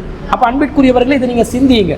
ஆனா ஒரு சிலர் என்ன பண்றாங்கன்னா, திருக்குர்ஆன்ல 22வது அத்தியாயத்துல 28வது வசனத்தை ஆதாரமா காட்டுவாங்க. அந்த குர்ஆன் வசனத்துல என்ன வருதுன்னு சொன்னா, லியஷ்ஹது மனாஃபிஅ லஹும், அவர்கள் தங்களுடைய பயன்களை அடைந்து கொள்வதற்காகவும், வயத்குரு ஸ்மல்லாஹி ஃபீ ஐயாமின் மஅலூமாத் அலாமா ரஸகஹும் மின் பஹீமத்தில் அன்ஹாம், அவர்களுக்கு சாதுவான கால்நடைகளை அல்லாஹ் வழங்கியதற்காக அந்த கால்நடைகளை அறுத்து பலியிடுவதற்காகவும் அந்த நாட்களில் ஹஜ்ஜுக்காக வேண்டி மக்கள் வருவார்கள் என்று ஒரு குர்ஆன் வசனம் சொல்வதாக சொல்லி அல்லாஹ் ஐயாமுன் மஅலூமாத் என்று அல்லாஹ் சொல்றான். ஐயாமின் மஅலூமாத் என்று சொன்னா அறியப்பட்ட நாட்கள் என்று சொன்னா தஷ்ரீக்குடைய நாட்கள் தான். அந்த நாட்கள்ல தான் நாங்கள் குர்பானி கொடுக்கணும், குர்ஆனே நமக்கு அது ஆதாரமா சொல்லிருச்சு என்று சொல்லுவாங்க. இவர்கள் சொன்ன இந்த மொழிபெயர்ப்பு சரியா? இந்த மாதிரி ஐயாமுன் மஅலூமாத் என்று சொல்லக்கூடியது தஷ்ரீக்குடைய நாட்களா, இந்த குர்ஆன் வசனத்தில் அல்லாஹ் சொல்வதே குர்பானியை பற்றியா என்பதை நாங்கள் கொஞ்சம் விரிவாக பார்க்கணும். முதல்ல என்ன விளங்கிக் கொள்ளணும் என்று சொன்னால், இந்த வசனத்தில் வரக்கூடிய வாசகம் வயதுகுரு இஸ்மல்லாஹி ஃபி ஐயாமின் மஅலூமாத் அலாமா ரஸகஹும் மின் பஹீமத்தில் அன்ஹாம், அல்லாஹ் தங்களுக்கு சாதுவான கால்நடைகளை வழங்கியதற்காக ஐயாமின் மஅலூமாத்தில் அறியப்பட்ட நாட்களில் அவங்க குர்பான் கொடுக்கணும் என்று இவங்க சொல்றாங்களே, அந்த கருத்து இந்த வசனத்திற்கு உண்டு, இல்லைன்னு சொல்ல முடியாது. வயஸ்குரு இஸ்மல்லாஹி அல்லாஹ்வோட பேர் சொல்லணும், பின்னாடி அலாமா ரஸகஹும் மின் பஹீமத்தில் அன்ஹாம் அல்லாஹ் தந்த கால்நடைகள் மீது. அலா என்ற வார்த்தைக்கு மீது என்ற அர்த்தம் கொண்டால், மீது என்றால் என்ன அர்த்தம்? அந்த குர்பான் பிராணி மீது அல்லாஹ்வோட பேரை சொல்லி அறுக்கணும் என்ற அர்த்தம் என்று சிலர் பொருள் கொள்வார்கள். அரபு இலக்கண ரீதியாக இந்த மாதிரி பொருள் கொள்வதற்கு நேரடியாக வாய்ப்பு இருக்கிறது, அதை மறுக்க முடியாது. ஆனால் அப்படி நாங்கள் பொருள் கொண்டால் என்ன கருத்து வரும்? ஹஜ்ஜுக்காக வேண்டி மக்கள் வருகிறார்கள், வருகின்ற மக்கள் ஹஜ்ஜுக்காக சென்றால் குர்பானி கொடுப்பது கடமையாகிவிடும். ஹஜ்ஜுக்கு செல்பவர்கள் குர்பானி கொடுப்பது கடமையாகும் என்பதுதான் இந்த குர்ஆன் வசனம் சொல்லுது என்ற கருத்து வருமா இல்லையா? ஏன்டா அந்த வசனத்துல ஆரம்ப வாசகம் எப்படி வருது? வஅத்தின் ஃபின்னாஸி பில் ஹஜ்ஜி, இப்ராஹிம் நபிக்கு அல்லாஹ் சொல்றான் ஹஜ்ஜுக்காக வேண்டி மக்களுக்கு அறிவிப்பு செய்யுங்க. யஅதூக ரிஜாலன், அவர்கள் நடந்து வருவார்கள். வஅலா குல்லி லாமிரின் யஅதீன மின் குல்லி ஃபஜ்ஜின் அமீக், அவர்கள் ஒவ்வொரு மெலிந்த ஒட்டகத்தின் மீதும் விரைந்து வருவார்கள். நடந்தும் வருவார்கள், மெலிந்த ஒட்டகத்தின் மீதும் வருவார்கள். மக்கள் ஹஜ்ஜுக்காக வர சொல்லுங்கன்னு அல்லாஹ் சொல்லிட்டு அடுத்த வசனத்தில் அல்லாஹ் சொல்றான் லியஷ்ஹது மனாஃபிஅ லஹும், அவர்கள் பயனை அடைந்து கொள்வதற்காக. இப்ப இந்த வசனத்துல குர்பான் கொடுக்க வேண்டும் என்று கருத்து சொல்றாங்களே, அவங்களோட கருத்துப்படி வயஸ்குரு இஸ்மல்லாஹி ஃபி ஐயாமின் மஅலூமாத், அறியப்பட்ட நாட்களில் அல்லாஹ்வின் பேர் சொல்லி அலாமா ரஸகஹும் மின் பஹீமத்தில் அன்ஹாம், அல்லாஹ் தங்களுக்கு வழங்கிய கால்நடைகள் மீது அறுத்து பலியிடுவதற்காக வருவார்கள் என்று அவங்க கருத்தின் பிரகாரம் மொழிபெயர்க்க வேண்டி வரும். இப்படி மொழிபெயர்த்தால் ஹஜ்ஜுக்காக வருபவர்கள் பயன்களை அடைந்து கொள்வதற்கு ஹஜ்ஜுக்கு வருவார்கள், குர்பானி கடமையை நிறைவேற்றுவதற்கு ஹஜ்ஜுக்கு வருவார்கள் என்று கருத்து வரும். அப்ப இதுல இருந்து என்ன சட்டம் வரும் என்றால், ஹஜ்ஜுக்கு செல்பவர்கள் குர்பான் கொடுப்பது கடமை என்று வரும். ஹஜ்ஜுக்கு செல்பவர்கள் குர்பான் கொடுப்பது கடமை என்ற கருத்தில் இந்த ஐயாமு தஷ்ரீக்குடைய நாட்கள்ல குர்பான் கொடுக்கணும், ஐயாமின் மஅலூமாத் என்பது அறியப்பட்ட நாட்கள் என்பது தஷ்ரீக்குடைய நாட்கள் என்று கருத்து சொல்றாங்க பாருங்க. இவங்க யாராவது ஹஜ்ஜுக்கு குர்பான் கடமை என்று சொல்வார்களா? இதுதான் வாதம். வசனத்தின் எழுத்தில் உள்ள வாசக அமைப்பு, வசன நடையெல்லாம் பார்க்கும் பொழுது அந்த மாதிரி கருத்து கூட்டத்துக்கு இடம் இருந்தாலும், அந்த கருத்தில் நாங்கள் அந்த வசனத்தை மொழிபெயர்த்து விளங்க போனோம் என்றால் ஹஜ்ஜுக்கு செல்பவர்களுக்கு குர்பானி கடமை என்று ஆகும். யாராவது ஒரு சுன்னத் ஜமாத்தில் இருக்கக்கூடிய ஆலிம் ஹஜ்ஜுக்கு செல்பவர் ஹஜ்ஜி மாத்திரம் ஒருத்தர் நிறைவேற்றினால் குர்பான் கொடுக்க வேண்டும் என்று ஃபத்வா கொடுப்பாரா? மதுஹப் அறிஞர்கள் அப்படி சொல்லி இருக்கிறார்களா? சலஃபு அறிஞர்கள் சொல்லி இருக்கிறார்களா? ஹலஃபு அறிஞர்கள் சொல்லி இருக்கிறார்களா? சமகாலத்து அறிஞர்கள் சொல்லி இருக்கிறார்களா? ஹஜ்ஜி செல்பவர் தனியா குர்பான் கொடுங்க. இப்ப ஹஜ்ஜில பல வகைகள் இருக்குது. இஃப்ராத் என்ற முறையில் ஹஜ்ஜி நிறைவேற்றலாம், ஹஜ்ஜுக்காக மட்டும் நியத்தை வச்சு ஹஜ்ஜை மட்டும் நிறைவேற்றி விட்டு வருவது. இப்படி இஃப்ராது முறையில் ஹஜ்ஜி செய்பவர்கள் குர்பானி கொடுக்கவே வேண்டும். அவங்க விரும்பி கொடுக்கறது தனி விஷயம், ஆனா குர்பானி கொடுத்தே ஆக வேண்டும் என்று அல்லாஹ் சொல்லி இருக்கிறானா? அல்லாஹ்வுடைய ரசூல் சொல்லி இருக்கிறாங்களா? அப்படி சொல்லவில்லை. ஏனென்று சொன்னா அதுக்கு மாற்றமாக என்ன வருது? திருக்குர்ஆன்ல 2வது அத்தியாயத்துல 196வது வசனத்துல அல்லாஹ் சொல்றான் அத்தீமுல் ஹஜ்ஜ வல் உம்ரத லில்லாஹ், அல்லாஹ்வுக்காக ஹஜ்ஜை உம்ராவை நிறைவேற்றுங்கள். ஃபஇன் உஹ்சிர்தும் ஃபமஸ்தைஸர மினல் ஹதியி, யார் ஒருவர் அச்சமான சூழ்நிலையில இந்த ஹஜ்ஜை உம்ராவையும் சேர்த்து செய்யணும் என்ற முடிவுக்கு வருகிறாரோ அவர் என்ன செய்ய வேண்டும்? ஒரு ஹதியுவை, பலிப்பிராணியை அறுத்து பலியிட வேண்டும் என்கிறார். இங்க கூட அல்லாஹ் உல்ஹியா குர்பானியா கொடுக்க சொல்லல, ஹதியுவை தான் நிறைவேற்ற சொல்கிறான். அப்ப அந்த ஹதியு என்று சொல்லக்கூடிய பலிப்பிராணியை யாரு நிறைவேற்ற வேண்டுமா? யாரு ஹஜ்ஜை உம்ராவையும் சேர்த்து தமத்தா முறையில் ஹஜ்ஜை நிறைவேற்றுவார்களோ அவர்கள் தான் நிறைவேற்ற வேண்டும் என்று அல்லாஹ் சொல்லியிருக்க. ஹஜ்ஜி மட்டும் செய்பவர், தமத்தா முறையில் ஹஜ்ஜி செய்யாதவர், குர்பானி கொடுங்கண்டு சட்டம் போட்டதாக 22வது அத்தியாயத்தில் 28வது வசனத்துக்கு நீங்க சொல்ற இந்த கருத்தின் பிரகாரம் வருகிறதா இல்லையா? அது குர்ஆன் வசனத்துக்கு முரண்பாடான ஒரு விளக்கமா வருதா இல்லையா? இதை நாங்கள் பார்க்க வேண்டும். அடுத்ததாக நபி ஸல்லல்லாஹு அலைஹி வஸல்லம் அவர்கள் ஹஜ்ஜுக்காக வேண்டி செல்கிறார்கள். அப்படி ஹஜ்ஜுக்காக செல்கின்ற நேரத்தில் யார் ஒருத்தருக்கு பலிப்பிராணி இல்லாமல் இருக்குதோ அவங்க எஹ்ராம்ல இருந்து விடுபடுங்கன்றாங்க. ஹஜ்ஜு செல்பவர் ஹஜ்ஜையும் செஞ்சுட்டு உம்ராவையும் செய்ய நினைத்தால் பலிப்பிராணியை கொடுக்கணும். அப்போ பலிப்பிராணியை யார் எடுத்து வர்றீங்களோ நீங்க மட்டும்தான் உம்ராவையும் கண்டினியூ பண்ணலாம். பலிப்பிராணியை நீங்க எடுத்து வரலன்னு சொன்னா ஹஜ்ஜுடைய காரியத்தை நிறைவேற்றிட்டு இஹ்ராம கலைங்கன்றாங்க நபி ஸல்லல்லாஹு அலைஹி வஸல்லம். எப்படி சொல்றாங்கடா? ரசூல் ஸல்லல்லாஹு அலைஹி வஸல்லம் ஆயிஷா ரலியல்லாஹு அன்ஹா அறிவிக்கக்கூடிய செய்தி, இது புகாரில 1561வது செய்தியா பதிவு செய்யப்படுது. அவங்க சொல்றாங்க, ஹரஜ்னா மஅன் நபி ஸல்லல்லாஹு அலைஹி வஸல்லம், நாங்க ரசூலுல்லாஹ்வுடன் வலா நுரா இல்லா அன்னவுல் ஹஜ்ஜு, ஹஜ்ஜுக்காகவே தவிர வேறு எதற்காகவும் புறப்படவில்லை, ஹஜ்ஜுக்காக புறப்படுகிறோம். ஃபலம்மா கதிம்னா ததவஃப்னா பில் பைத்தி, நாங்கள் காபாவுக்கு சென்று காபாவை அடைந்ததும் அதை சுற்றி வளைத்து தவாஃபுடைய காரியத்தை நிறைவேற்றி ஹஜ்ஜுக்கான கிரியைகளை முடித்து விட்டோம் சொல்லிட்டு ஃபஅமரன் நபி ஸல்லல்லாஹு அலைஹி வஸல்லம் ரசூலுல்லாஹ் நமக்கு கட்டளையிடுறாங்க, மல்லம் யகுன் சாக்கல் ஹதிய, யார் ஒருத்தர் ஹதியுவை கொண்டு வரவில்லையோ பலிப்பிராணியை கொண்டு வரவில்லையோ ஐ யஹில்ல, அவர்கள் இஹ்ராமிலிருந்து விடுபட வேண்டும் என்று சொன்னார்கள். ஃபஹல்ல மல்லம் யகுன் சாக்கல் ஹதிய, யார் பலிப்பிராணியை எடுத்து வரவில்லையோ அவர்கள் அனைவரும் இஹ்ராமிலிருந்து விடுபட்டார்கள். அப்போ என்ன அர்த்தம்? ஹஜ்ஜை செஞ்சிட்டாங்க, ஆனால் பலிப்பிராணி இல்லை, எனவே உம்ரா செய்ய முடியாது, எனவே இஹ்ராமிலிருந்து விடுபட்டாங்கன்னு வருது.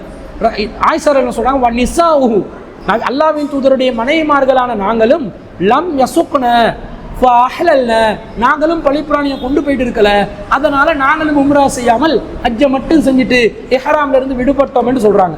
இப்போ என்ன அர்த்தம்?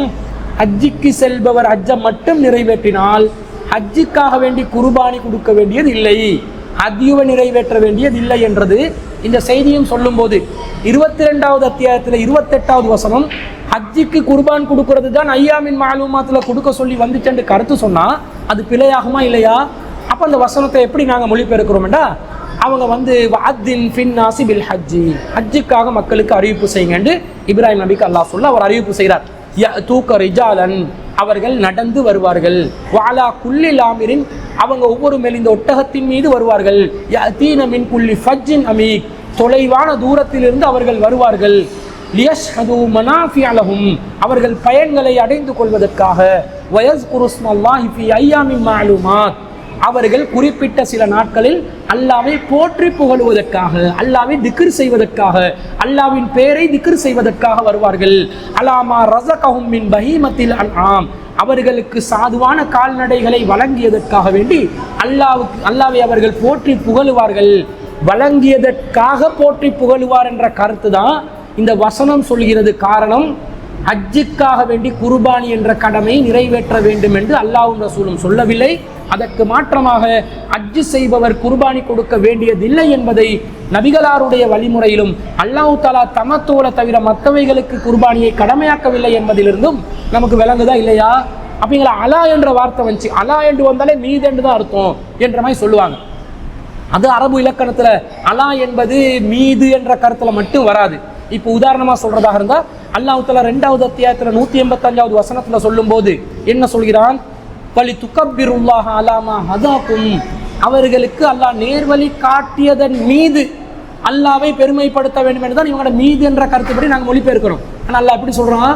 வலி துக்கப்பிருல்லாஹ, அல்லாஹ்வை நீங்கள் புகழ வேண்டும், பெருமைப்படுத்த வேண்டும். அலாமா ஹதாக்கும், அலா என்ற வார்த்தை வருது, ஆனால் மா ஹதாக்கும், அல்லாஹ் அவர்களுக்கு நேர்வழி காட்டியதற்காக, அலா என்றது காக என்று நாங்கள் மொழிபெயர்த்தோமா இல்லையா? அப்போ அந்த இடத்தை பொறுத்து கருத்தை பொறுத்து அலா என்றதுல கருத்து மாறும். அதே போன்று இங்கே அலாமா ரஸகஹும் மின் பஹீமத்தில் அன்ஆம் என்றால் அல்லாஹ் கால்நடைகள் சாதுவான கால்நடைகளை வழங்கியதன் மீது என்று சொல்லாமல் வழங்கியதற்காக என்று கருத்து கொள்ளலாம். அதற்கு காரணம் ஹஜ்ஜுக்காக குர்பானி என்பது இல்லை. இன்னும் சொல்ல போனா இப்ராஹிம் நபி எப்போ ஹஜ்ஜை கடமையாக்குறாங்க, எப்போ உல்ஹியா என்பது கடமையாகுது, அதை கொஞ்சம் சிந்திச்சு பாருங்க. உல்ஹியா என்பது ஹஜ்ஜோட தொடர்பு பட்ட ஒரு கடமையா இல்லை, ஆரம்பத்திலேயே உல்ஹியா என்பது கடமையாகிவிட்டது. இப்ராஹிம் நபி அலைஹிஸ்ஸலாம் தன்னுடைய மகனார் இஸ்மாயில் அலைஹிஸ்ஸலாம் அவர்களை அறுத்து பலியிடுறதா கனவு காண்கிறார். இப்போ நரபலி சம்பிரதாயத்தை ஒழிப்பதற்காக வேண்டி அவங்க அழைத்து செல்கிறார். அதை ஒழிச்சு கட்ட போகிற நேரத்தில் அந்த மக்கள் மத்தியிலே அல்லாஹ் தாலா வந்து ஒரு தென்படக்கூடிய விதத்தில் ஒரு பலி பிராணியை இறக்கி, மனுஷனை நரபலி கொடுக்காதீங்க, ஒரு பிராணியை வந்து ஒரு சாதுவான கால்நடையை அறுத்து பலியிடுங்கன்னு அல்லாஹ் தாலா ஒரு செம்மறியாடை இறக்க வச்சு நரபலி என்றதை இல்லாமாக்கி குர்பானி என்ற உல்ஹியா என்ற கடமையை நிறைவேற்றான். இதைத்தான் நாங்கள் கடைபிடிச்சிட்டு வர்றோம். உல்ஹியா என்ற குர்பானி என்பது நாங்கள் இந்த அடிப்படையில் கடைபிடிச்சு வர்றோம். காபத்துள்ளால ஹஜ் என்ற காரியம் எப்போ நிறைவேற்ற ஆரம்பமாகுது? வஅத்தின் ஃபின்னாஸி பில் ஹஜ் என்று இப்ராஹிம் நபி எப்போ அறிவிப்பு செய்ய சொல்லி அல்லாஹ் சொல்கிறான்? இஸ்மாயில் அலைஹிஸ்ஸலாம் பருவ வயசு அடைஞ்சி அந்த காபாவுடைய அஸ்திவாரங்கள் எல்லாம் எழுப்பப்பட்டு அதற்கு பிறகு அதை புனர்நிர்மாணம் செய்ததற்கு பிறகுதான் இஸ்மாயில் அலைஹிஸ்ஸலாமும் இப்ராஹிம் அலைஹிஸ்ஸலாமும் சேர்ந்து காபாவை மீண்டும் கட்டி எழுப்பிய பிறகுதான் ஹஜ்ஜுக்கு மக்கள் அழைக்க சொல்லி வந்துச்சு. உல்ஹியா என்பது ஹஜ்ஜுக்கு முன்பதாகவே, பல ஆண்டுகளுக்கு முன்பதாகவே கடமையான ஒரு வணக்கம். அதற்கு பிறகுதான் ஹஜ்ஜி கடமையாகுது. உல்ஹியாக்கும் ஹஜ்ஜுக்கும் சம்பந்தம் இல்லை. அது ஒரே காலத்தில் நிறைவேற்றதுனால மக்கள் என்ன விளங்கிட்டாங்கன்னு சொன்னால், இதுக்கு ஹஜ்ஜோட சம்பந்தமாக இருக்குதுன்னு நினச்சி ஹஜ்ஜுடைய நாட்களின் தஸ்ரீக்குடைய நாட்களிலும் உல்ஹியாவை கொடுக்கணும் என்ற மாதிரி கருத்து கொடுத்துட்டாங்க. ரசூல்லா உல்ஹியாவுக்கு நிறைவேற்ற சொன்னது அந்த நாளில் பலியிடுங்க, யௌமுன் நஹ்ரில் பலியிடுங்க, அதை தான் நாங்கள் நிறைவேற்றணும். எனவே தஸ்ரீக்குடைய நாட்களில் குர்பானியை நிறைவேற்ற வேண்டும் என்பது தவறான கருத்து. அதுக்கு குர்ஆனிலும் ஆதாரம் இல்லை. ஹதீஸில் வரக்கூடிய எல்லா ஹதீஸ்களும் பலவீனமாக இருப்பதனால பெருநாள் தினத்தில் மட்டும்தான் நாங்கள் குர்பானியை நிறைவேற்றணும். மக்களே, உங்களுடைய குர்பானி அமல்களை நீங்கள் பாதுகாத்துக் கொள்வதற்காக பெருநாள் தினத்தில் பெருநாள் தொழுகைக்கு பிறகிலிருந்து அன்றைய தினம் மஹ்ரிபுக்கு முன்பதாக குர்பானிகளை நிறைவேற்றுமாறு அன்பாய் கேட்டுக்கொள்கிறோம். இதுதான் மார்க்கத்துடைய அடிப்படை என்பதை நீங்கள் புரிந்து கொள்ள வேண்டும். அன்பிற்குரியவர்களே, அடுத்ததாக என்ன கேள்வி கேட்குறாங்கன்னா, கூட்டு குர்பானியில் எத்தனை பேர் பங்கு சேரலாம், எப்படி அதை நிறைவேற்றணும் என்று கேட்குறாங்க. பொதுவாக நாங்கள் அனைவரும் விளங்க வேண்டிய ஒன்றுதான், உல்ஹியா கூட்டு குர்பானி என்பதை நாங்கள் நிறைவேற்றுவதற்கு முன்பதாக, உல்ஹியா என்ற கூட்டு குர்பானி சம்பந்தமாக நாங்கள் அறிந்து கொள்வதற்கு முன்பதாக நாங்கள் விளங்கி கொள்ள வேண்டிய ஒரு விஷயம்தான், உல்ஹியா என்ற கடமையை நாங்கள் நிறைவேற்றுவதாக இருந்தால் நாங்கள் எப்படி நிறைவேற்றணும் தெரியுமா? இப்போ நான் உல்ஹியா கடமையை நிறைவேற்றுவதாக இருந்தால் நான் என் சார்பாகவும் என்னுடைய குடும்பம் சார்பாகவும் ஒரு ஆட்டை குர்பானி கொடுத்தால் போதும். இதுதான் குர்பானிக்குரிய அடிப்படை. நான் ஒரு மாட்டில் பங்கு சேரணும், ஒட்டகத்தில் பங்கு சேர்ந்து தான் ஆகணும் என்பதெல்லாம் கட்டாயம் கிடையாது. ஒரு ஆடு என்னுடைய குடும்பம் சார்பாக நான் பலியிடலாம். அதை வந்து நேரடியாக இப்னு மாஜால திருமிதியில் 1425வது செய்தியாகவும், இப்னு மாஜால 3137வது செய்தியாகவும், முவாத்தா மாலிக்ல 921வது செய்தியாகவும் வருது. ரசூலுல்லாவிடம் சஹாபாக்கள் கேட்குறாங்க. அத்தா என்பவர் கேட்குறார், அத்தா இப்னு யஸார் என்பவர் கேட்குறார், சால்து அபா அய்யூபல் அன்சாரி, நான் அபு அய்யூபல் அன்சாரி ரலியல்லாஹு அன்ஹு கிட்ட கேட்டேன், கைஃப கானத் லஹாயா அலா அஹதி ரசூலில்லாஹி ஸல்லல்லாஹு அலைஹி வஸல்லம், ரசூலுல்லாஹ்வுடைய காலத்தில் உல்ஹியாவை நீங்கள் எவ்வாறு நிறைவேற்றுவீர்கள் நான் கேள்வி கேட்டேன். அதுக்கு அபு அய்யூபல் அன்சாரி ரலியல்லாஹு அன்ஹு அவங்க என்ன சொன்னாங்கண்டா, ஃபகால கானர் ரஜுலு யுலஹி பிஷாத்தி அன்ஹு, ஒருவர் தனக்காக வேண்டி ஒரு ஆட்டை குர்பானி கொடுப்பார். வஅன் அஹ்லி பைத்திஹி, அவர் தன்னுடைய குடும்பத்தாருக்காகவும் ஒரு ஆட்டை குர்பானி கொடுப்பார். ஒருவர் தனக்காகவும் தன்னுடைய குடும்பத்தாருக்காகவும் ஒரு ஆட்டை குர்பானி கொடுப்பார். ஃபயஅகுலூன, அவர்களும் அந்த குர்பானிலிருந்து சாப்பிடுவார்கள். வயுத்இமூன, பிறருக்கும் சாப்பிட கொடுப்பார்கள். ஹத்தா தபாஹன் நாசு ஃபசாரத் கமா தரா, ஆனால் இப்போ எப்படி நிலைமை மாறிடுச்சுன்னா, நீங்கள் பெருமை பகற்றத்துக்காக வேண்டி, பாராட்டி கொள்றதுக்காக வேண்டி, பெருமை அடிப்பதற்காக வேண்டி குர்பான் கொடுக்குற மாதிரி நிலைமை மாறிடுச்சு என்ற செய்தியில் வருது. இந்த செய்தியினுடைய அடிப்படை என்னன்னு சொன்னால், ஒருவர் தனக்காகவும் தனது குடும்பத்துக்காகவும் ஒரு ஆட்டை குர்பானி கொடுத்தால் குர்பானியுடைய கடமை நிறைவேறிவிடும். இதுதான் குர்பானியுடைய அசலாக இருக்கிறது. ஆனால் கூட்டு சேர்ந்து குர்பானி கொடுக்கலாமா என்று கேட்டால் கொடுக்கலாம். சில பேர் கூட்டு குர்பானி இல்லை, உல்ஹியாவை கூட்டாக நிறைவேற்றக்கூடாது என்றெல்லாம் கருத்து சொல்கிறாங்க. அப்படி இல்லை, சஹீஹ் முஸ்லிமில் தெளிவாக ஹதீஸ்கள் வருகிறது. 2537வது செய்தி, ஜாபிர் இப்னு அப்துல்லா ரலியல்லாஹு அன்ஹு அவர்கள் பெரும்பாலும் ஹஜ் தொடர்பான உல்ஹியா தொடர்பான இந்த செய்திகளை இவங்க தான் அறிவிப்பாங்க. அதில் வருது, நஹர்னா மஅ ரசூலில்லாஹி ஸல்லல்லாஹு அலைஹி வஸல்லம் ஆமல் உதைபியா, நாங்கள் உதைபியால ரசூல் ஸல்லல்லாஹு அலைஹி வஸல்லம் அவர்களுடன் சேர்ந்து குர்பானை நிறைவேற்றினோம். அல் பதனத அன் சபஅத்தின், ஒரு ஒட்டகத்தில் 7 பேர் சேர்ந்தோம். வல் பக்கரத்த அன் சபஅத்தின், ஒரு மாட்டிலே 7 பேர் சேர்ந்தோம். அப்போ ஒரு குர்பான் கொடுக்கறதாக இருந்தால் ஒருத்தர் ஒட்டகத்தில் 7 பேர் சேரலாம், அல்லது ஒரு மாட்டில் 7 பேர் சேரலாம் என்றது சஹீஹ் முஸ்லிமில் 2537வது செய்தியாக வருது. இதே போல் சஹீ முஸ்லிம்ல வரக்கூடிய 2740வது செய்தியிலும் நஹர்னா யௌம இதின், அந்த நாளில் சபஈன பதனத்தன், நாங்கள் 70 ஒட்டகங்களை குர்பானி கொடுத்தோம். இஸ்தரக்னா குல்லு சபஅத்தின் ஃபீ பதனத்தின், ஒவ்வொரு ஒட்டகத்திலும் 7 பேர் வீதம் சேர்ந்து கொண்டோம். ஒரு மாடாக இருந்தால் 7 நபர் சேர்ந்து நாங்கள் இந்த மாடை குர்பான் கொடுக்குறோம் என்ற முடிவுக்கு வரணும். ஒரு ஒட்டகமாக இருந்தால் 7 பேர் சேர்ந்து இந்த ஒட்டகத்தை நாங்கள் குர்பான் கொடுக்குறோம் என்ற நிலைக்கு வரணும். இப்படித்தான் கூட்டு குர்பானில் நாங்கள் ஒன்று சேர்ந்தோம் என்று சொல்லி நேரடியாக ஜாபிர் பின் அப்துல்லா ரலியல்லாஹு அன்ஹு அவர்கள் அறிவிக்கக்கூடிய செய்தி வருகிறது. அப்போ நாங்கள் இதிலிருந்து என்ன விளங்குறோம்? கூட்டு குர்பானியை நிறைவேற்றலாம் என்று விளங்குது. எப்படி சேரணும்? 7 பேர் ஒரு மாட்டில் சேரலாம். நம்ம நாட்டில் ஒட்டகம் இல்லை, ஒட்டகத்துக்கு 10 பேர் சேரலாம் என்று வருது. நம்ம நாட்டில் ஒட்டகம் இல்லை, அதனால் மாடு சம்மந்தமாக தான் பேசப்படுது. அப்போ 7 பேர் சேர்ந்து நாங்கள் மாட்டில் கூட்டு சேரலாமா இல்லையா? சேரலாம். நேரடியாக ஹதீஸ் வருது. ரசூலோட காலத்தில் இது நடந்திருக்குதுன்னா ரசூல் அங்கீகரித்ததுனால தான் நடக்குது. அப்போ 7 பேர் சேர்ந்து ஒரு ஒட்டகத்தை கொடுக்கலாம்னா எப்படி கொடுக்கணும்? அந்த பங்கு சேர்வது எப்படி என்று கேட்டால் சமமான அளவில் பங்கு சேர வேண்டும். அதுதான் அடிப்படை, அசலான அடிப்படை. 7 பேரும் சமமாக பங்கு சேரணும். இப்போ உதாரணத்துக்கு புரிஞ்சு கொள்றதுக்காக வேண்டி, இலங்கையில் ஒரு ராத்தல் மாடு 1150 ரூபா போகுது. அப்போ ஒரு கிட்டத்தட்ட 225 245 ராத்தல் ஒரு மாடு எடுக்கிறதா இருந்தால் 3 லட்ச ரூபா போல் எங்களுக்கு காசு தேவை. ஆனால் நீங்கள் புரிஞ்சு கொள்றதுக்காக வேண்டி நான் இலகுவாக சொல்கிறேன். ஒரு 70,000க்கு ஒரு மாடை எடுக்கலாம்னு வைங்க. ஒரு ஆடை குடும்பம் சார்பாக குர்பான் கொடுக்கறதா இருந்தால் கிட்டத்தட்ட 20 கிலோ ஆடு வந்து ஒரு 50,000 ரூபாய்க்கு குர்பானி கொடுக்கலாம். உல்ஹியா குர்பானியை நிறைவேற்றலாம். அப்படி ரேட்டில் தான் போகுது. அறுக்கிறதுக்கு தனியாக ஒரு 2,000 ரூபா எடுப்பாங்க. இதே ஒரு மாடாக இருந்தால் 3 லட்சம் 2,80,000 2 லட்சத்துக்கு மாடு எடுக்கலாம். அந்த ராத்தல் கணக்கு எடை வந்து குறைஞ்சி போயிடும். அப்போ ஒரு சராசரியாக ஒரு 100 கிலோ 110 கிலோ மாடோன்ட்டு நாங்கள் குர்பானி கொடுக்குறதா இருந்தால் ஒரு 3 லட்ச ரூபா காசு தேவை. ஆனால் நீங்கள் புரிஞ்சு கொள்றதுக்காக வேண்டி ஒரு 70,000 ரூபாய்க்கு நாங்கள் ஒரு மாடை வாங்குறதா வைங்க. அப்போ 7 பேர் மாட்டில் பங்கு சேரணுமே இருக்குது. அதிகபட்சமாக 7 பேர் சேர்ந்து 70,000 ரூபாய்க்கு என்ன செய்யலாம்? மாடை வாங்கலாம். அப்போ ஒவ்வொருத்தரும் எவ்வளோ போடணும்? 10,000 ரூபா வீதம் போடணும். 10,000 10,000 10,000 என்று 7 பேர் சேர்ந்து போடலாம். அல்லது 15,000 வீதம் ஒரு 4 பேர் சேர்ந்து 60,000 ரூபாய்க்கும் ஒரு மாடை வாங்கலாம். அது அவங்களோட விருப்பம். அதிகபட்சமாக 7 பேர் சேரணும். இந்த 7 பேர் 10,000 வீதம் தான் போடணும். அப்போ தான் 7 பேர் பங்கு சேர்ந்ததாக வரும். இப்போ ஒருத்தர் வந்து 10,000 போடுறாரு, இன்னொருத்தரும் 10,000, 6 பேர் 10,000 போட்டாங்க. 7வது நபர் என்ன செய்கிறாருன்னா 5,000 ரூபா போடுறாரு. 70,000 ரூபாயில் 10,000 ரூபா வந்தால் தான் 7ல் 1 வரும். இவர் 70,000 ரூபாயில் 5,000 ரூபா போட்டாருண்டா இவர் 14ல் 1 கணக்கில் வந்துடுவார். அப்போ 7ல் 1 கணக்கு வராது. 14ல் 1 வந்து சமமான ஒரு அந்தஸ்தில் அவர் அந்த உல்ஹியாவுக்கு சேரலன்னு அர்த்தம். அப்போ என்ன விளங்கி கொள்ளணும் என்று சொன்னால் 7ல் 1 வார அளவுக்கு சமமாக அவர் பங்கில் வந்து சேரணும் என்றது அர்த்தம். ஆனால் நீங்கள் ஒரு அடிப்படையை புரிஞ்சு கொள்ளணும். சமமாக சேர்ந்துதான் ஆகணும். சமமாக சேராவிட்டால் உங்களோட குர்பானி நிறைவேறாது என்று நேரடியாக குர்ஆன்ல ஹதீஸ்லேருந்து நேரடியாக வரலை. 7 பேர் சேர்ந்து ஒரு மாட்டில் அல்லது ஒரு ஒட்டகத்தில் நாங்கள் பங்கு சேர்ந்தோம் என்றதுலேருந்து நாங்கள் என்ன விளங்கி கொள்கிறோம்டா, பங்கு சேருபவர்கள் சமமாக சேர்ந்தால் தான் பங்கு சேர்ந்தாங்கன்னு ஆகிரும். அப்போ கூட குறைய இருந்தால் அது சமமான அளவில் ஒரு நியாயமான அடிப்படையில் 7ல் 1 வகையில் பங்கு சேர்ந்ததாக வராது என்பதனால இதிலிருந்து நாங்கள் புரிஞ்சு கொள்கிற விளக்கம் தான் இது. அப்போ 7 பேர் சரியாக பங்கு போட்டால், சமமாக பங்கு போட்டால் தான் அந்த 7ல் சேர்ந்ததாக கருத்து வரும். இல்லைண்டா 14ல் 10ல் 1ல் பங்கு சேர்ந்த மாதிரி அளவு வித்தியாசமாக போயிடும். ஆனால் ஒருத்தர் அவர் வந்து 10,000 ரூபா காசுக்கு வசதி இல்லாமல் இருக்கிறார். அவருக்கு ஒரு 7,000 ரூபா காசு தான் இருக்குது. அவர் பங்கு சேர நினைக்கிறார்.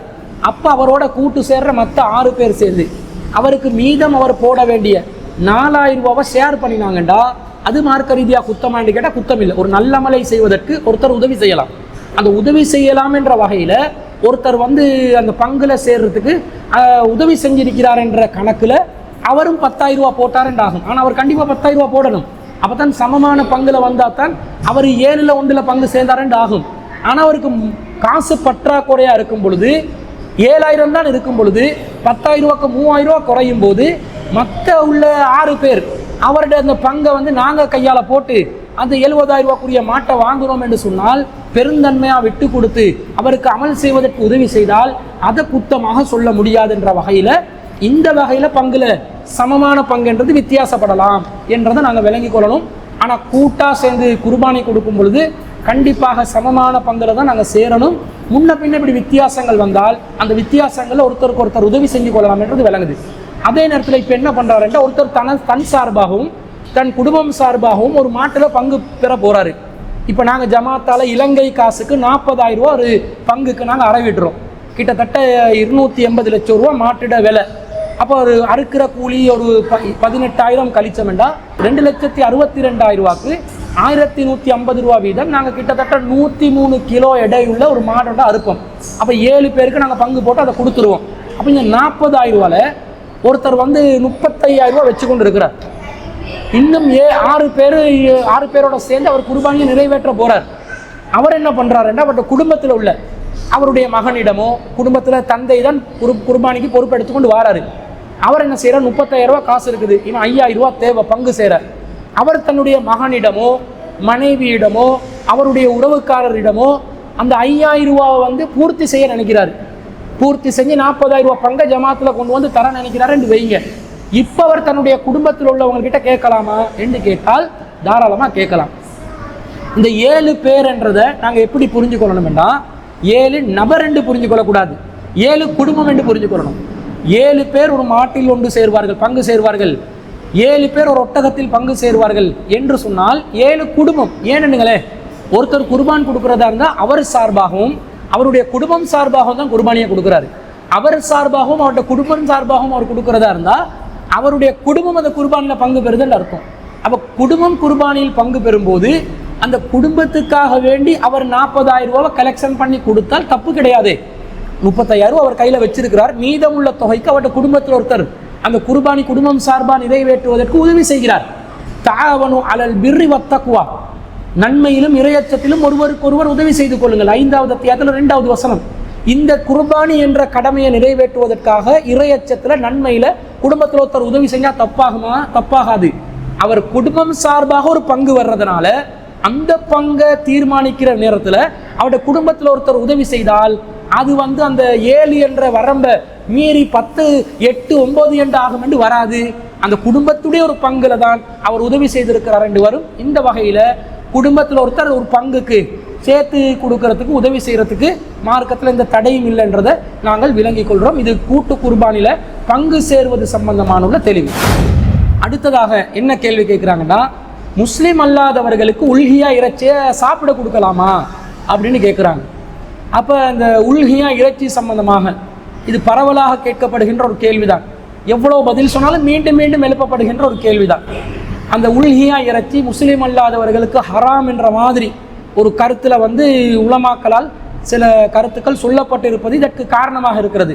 அப்போ இந்த உல்ஹியா இறைச்சி முஸ்லீம் அல்லாதவனுக்கு கொடுக்கலாமான்னு கேட்டால் அது மார்க்கத்தில் எந்த ஒரு தடையும் வரலை.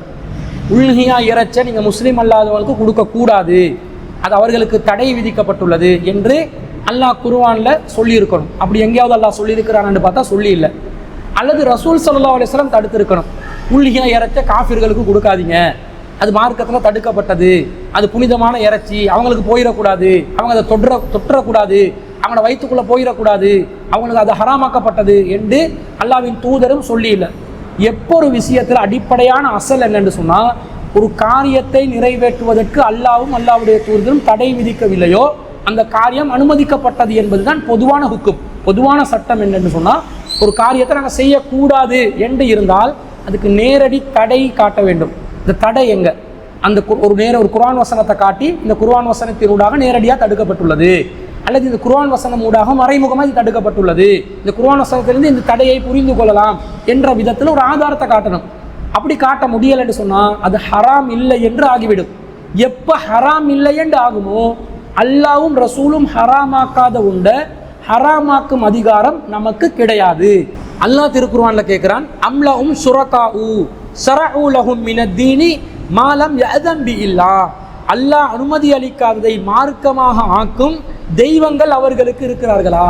அல்லாஹ் உண்ட அனுமதி காட்டி அதை அனுமதியாக்குற தெய்வங்கள் அவங்களுக்கு இருக்கிறாங்களா என்று அல்லாஹ் 42வது அத்தியாயத்தில் 21வது வசனத்தில் அல்லாஹ் கேட்கிறான். அல்லாஹ் உண்ட அனுமதிச்சாதான் அது அனுமதி, அல்லாஹ் உண்ட தடை செஞ்சாதான் அது தடை.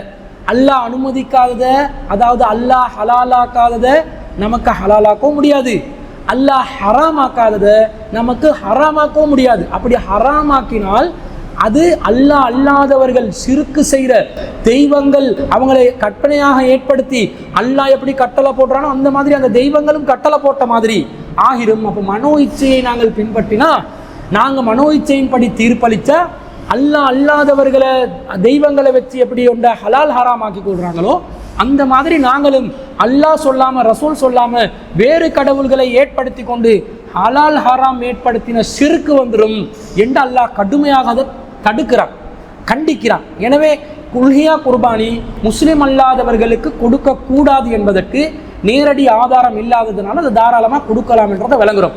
அதே போல அல்லாஹ் திருக்குர்ஆன்ல ஹஜ்ஜி சம்பந்தமாக சொல்லப்படுகின்ற வசனத்தில் 22வது அத்தியாயத்தில் 28வது வசனத்தில் அல்லாஹ் லியஷ்ஹது மனாஃபிய லஹும், அவங்க பயன்களை அடைவதற்காக வருவார்கள்.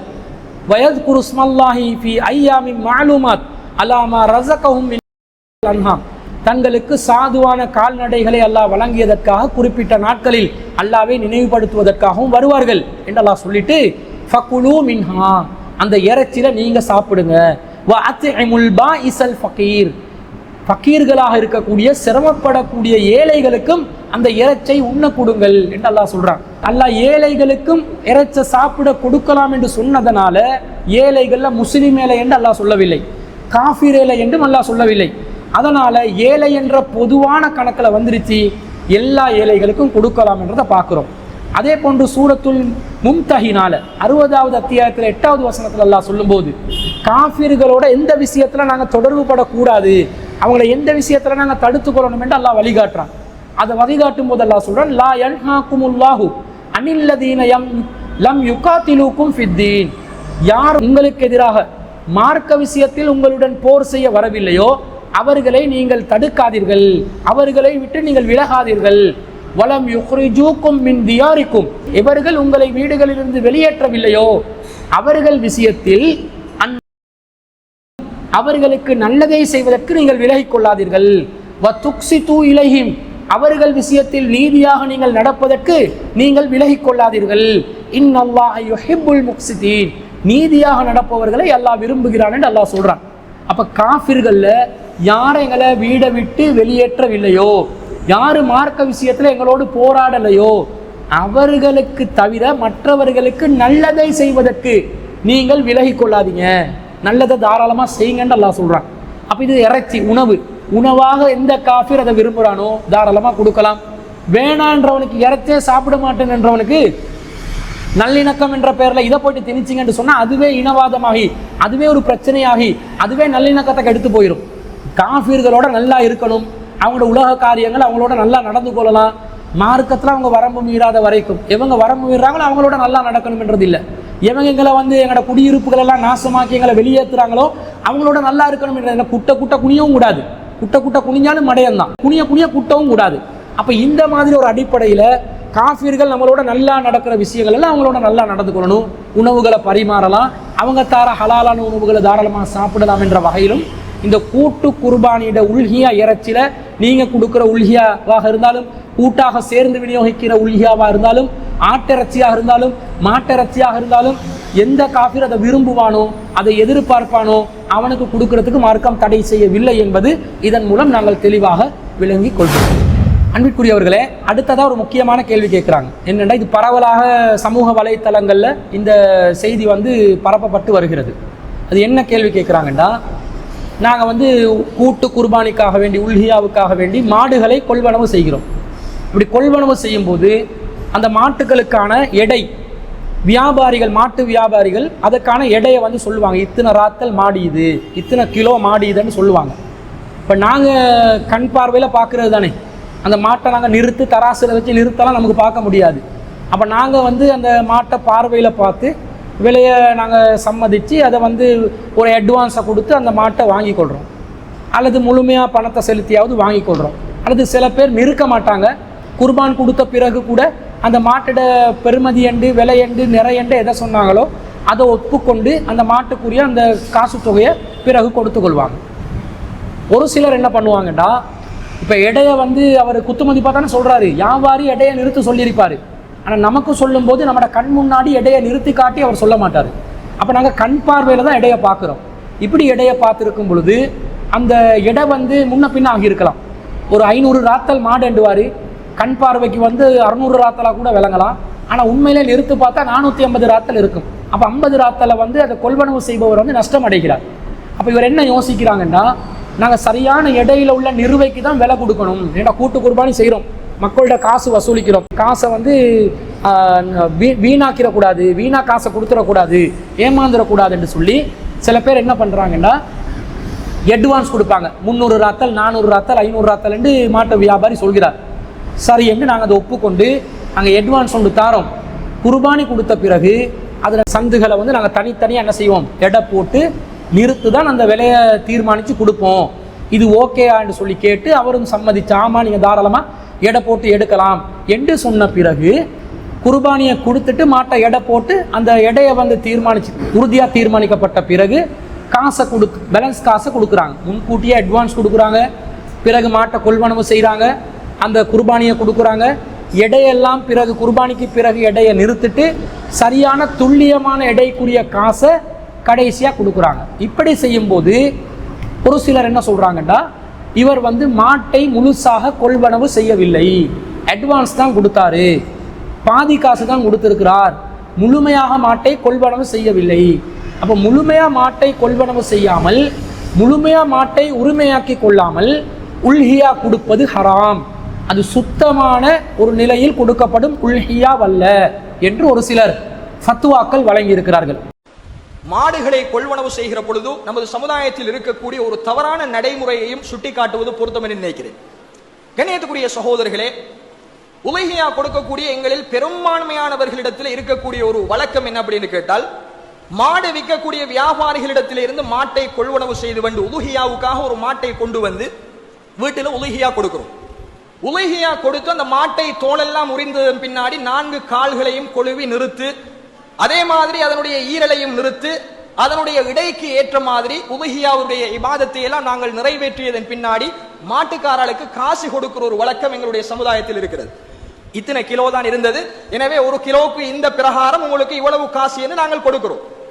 இது உலுஹியாவுடைய அம்சத்தில் கூடுமா என்று கேட்டால் கூடவே கூடாது. ஏன் கூடாது? நீங்கள் உலுஹியா கொடுக்கிற பிராணி உலுஹியா கொடுக்கிற சந்தர்ப்பத்தில் உங்களுக்கு முழுமையாக சொந்தமானதனாக இருக்க வேண்டும். இது சரியா என்றதுதான் சிலர் கேட்கக்கூடிய கேள்வி. இது குர்பானியுடைய காலம் என்றதனால, ஹஜ்ஜுடைய காலம் என்பதனால இதற்கு பதிலளித்தால் பயனளிக்கும் என்றதனால இதுக்கு பதிலளிக்கிறோம். அன்பிற்குரியவர்களே, ஒரு விஷயத்தை நாங்கள் விளங்கிக் கொள்ளணும். இப்படி ஒருத்தர் மாட்டுக்கான ஒரு அட்வான்ஸை கொடுத்து பிறகு குர்பானியை நிறைவேற்றிய பிறகு அதுக்கான சரியான துல்லியமான எடைக்கான காசை கொடுத்தால், இவர் ஆரம்பத்தில் அட்வான்ஸ் கொடுத்ததுனால, ஒரு சிறிய தொகை கொடுத்ததுனால, அல்லது ஒரு தொகையை கொடுக்காம மாட்டை அறுத்த பிறகுதான் இவர் காசை கொடுக்கறதுனால முன்கூட்டியே இவர் அந்த மாட்டை வாங்கி கொள்ளவில்லை, தனக்கு சொந்தமாக்கி கொள்ளவில்லை. எனவே இந்த உல்ஹியா கூடாது என்று சொல்வது மார்க்க ரீதியாக சரியான கருத்தாண்டி கேட்டால் இது முற்றிலும் முழுதான தவறான வியாபாரம் சம்பந்தமாக தெளிவில்லாத ஒரு மார்க்கத்துக்கு முரணான கருத்து என்பதில் எல்முனை அளவும் சந்தேகம் இல்லை. ஏன் அப்படி சொல்கிறோம் என்று கேட்டால், நாங்கள் வந்து ஒரு வியாபாரத்தை பற்றி முதல்ல புரிஞ்சுக்கொள்ளணும்.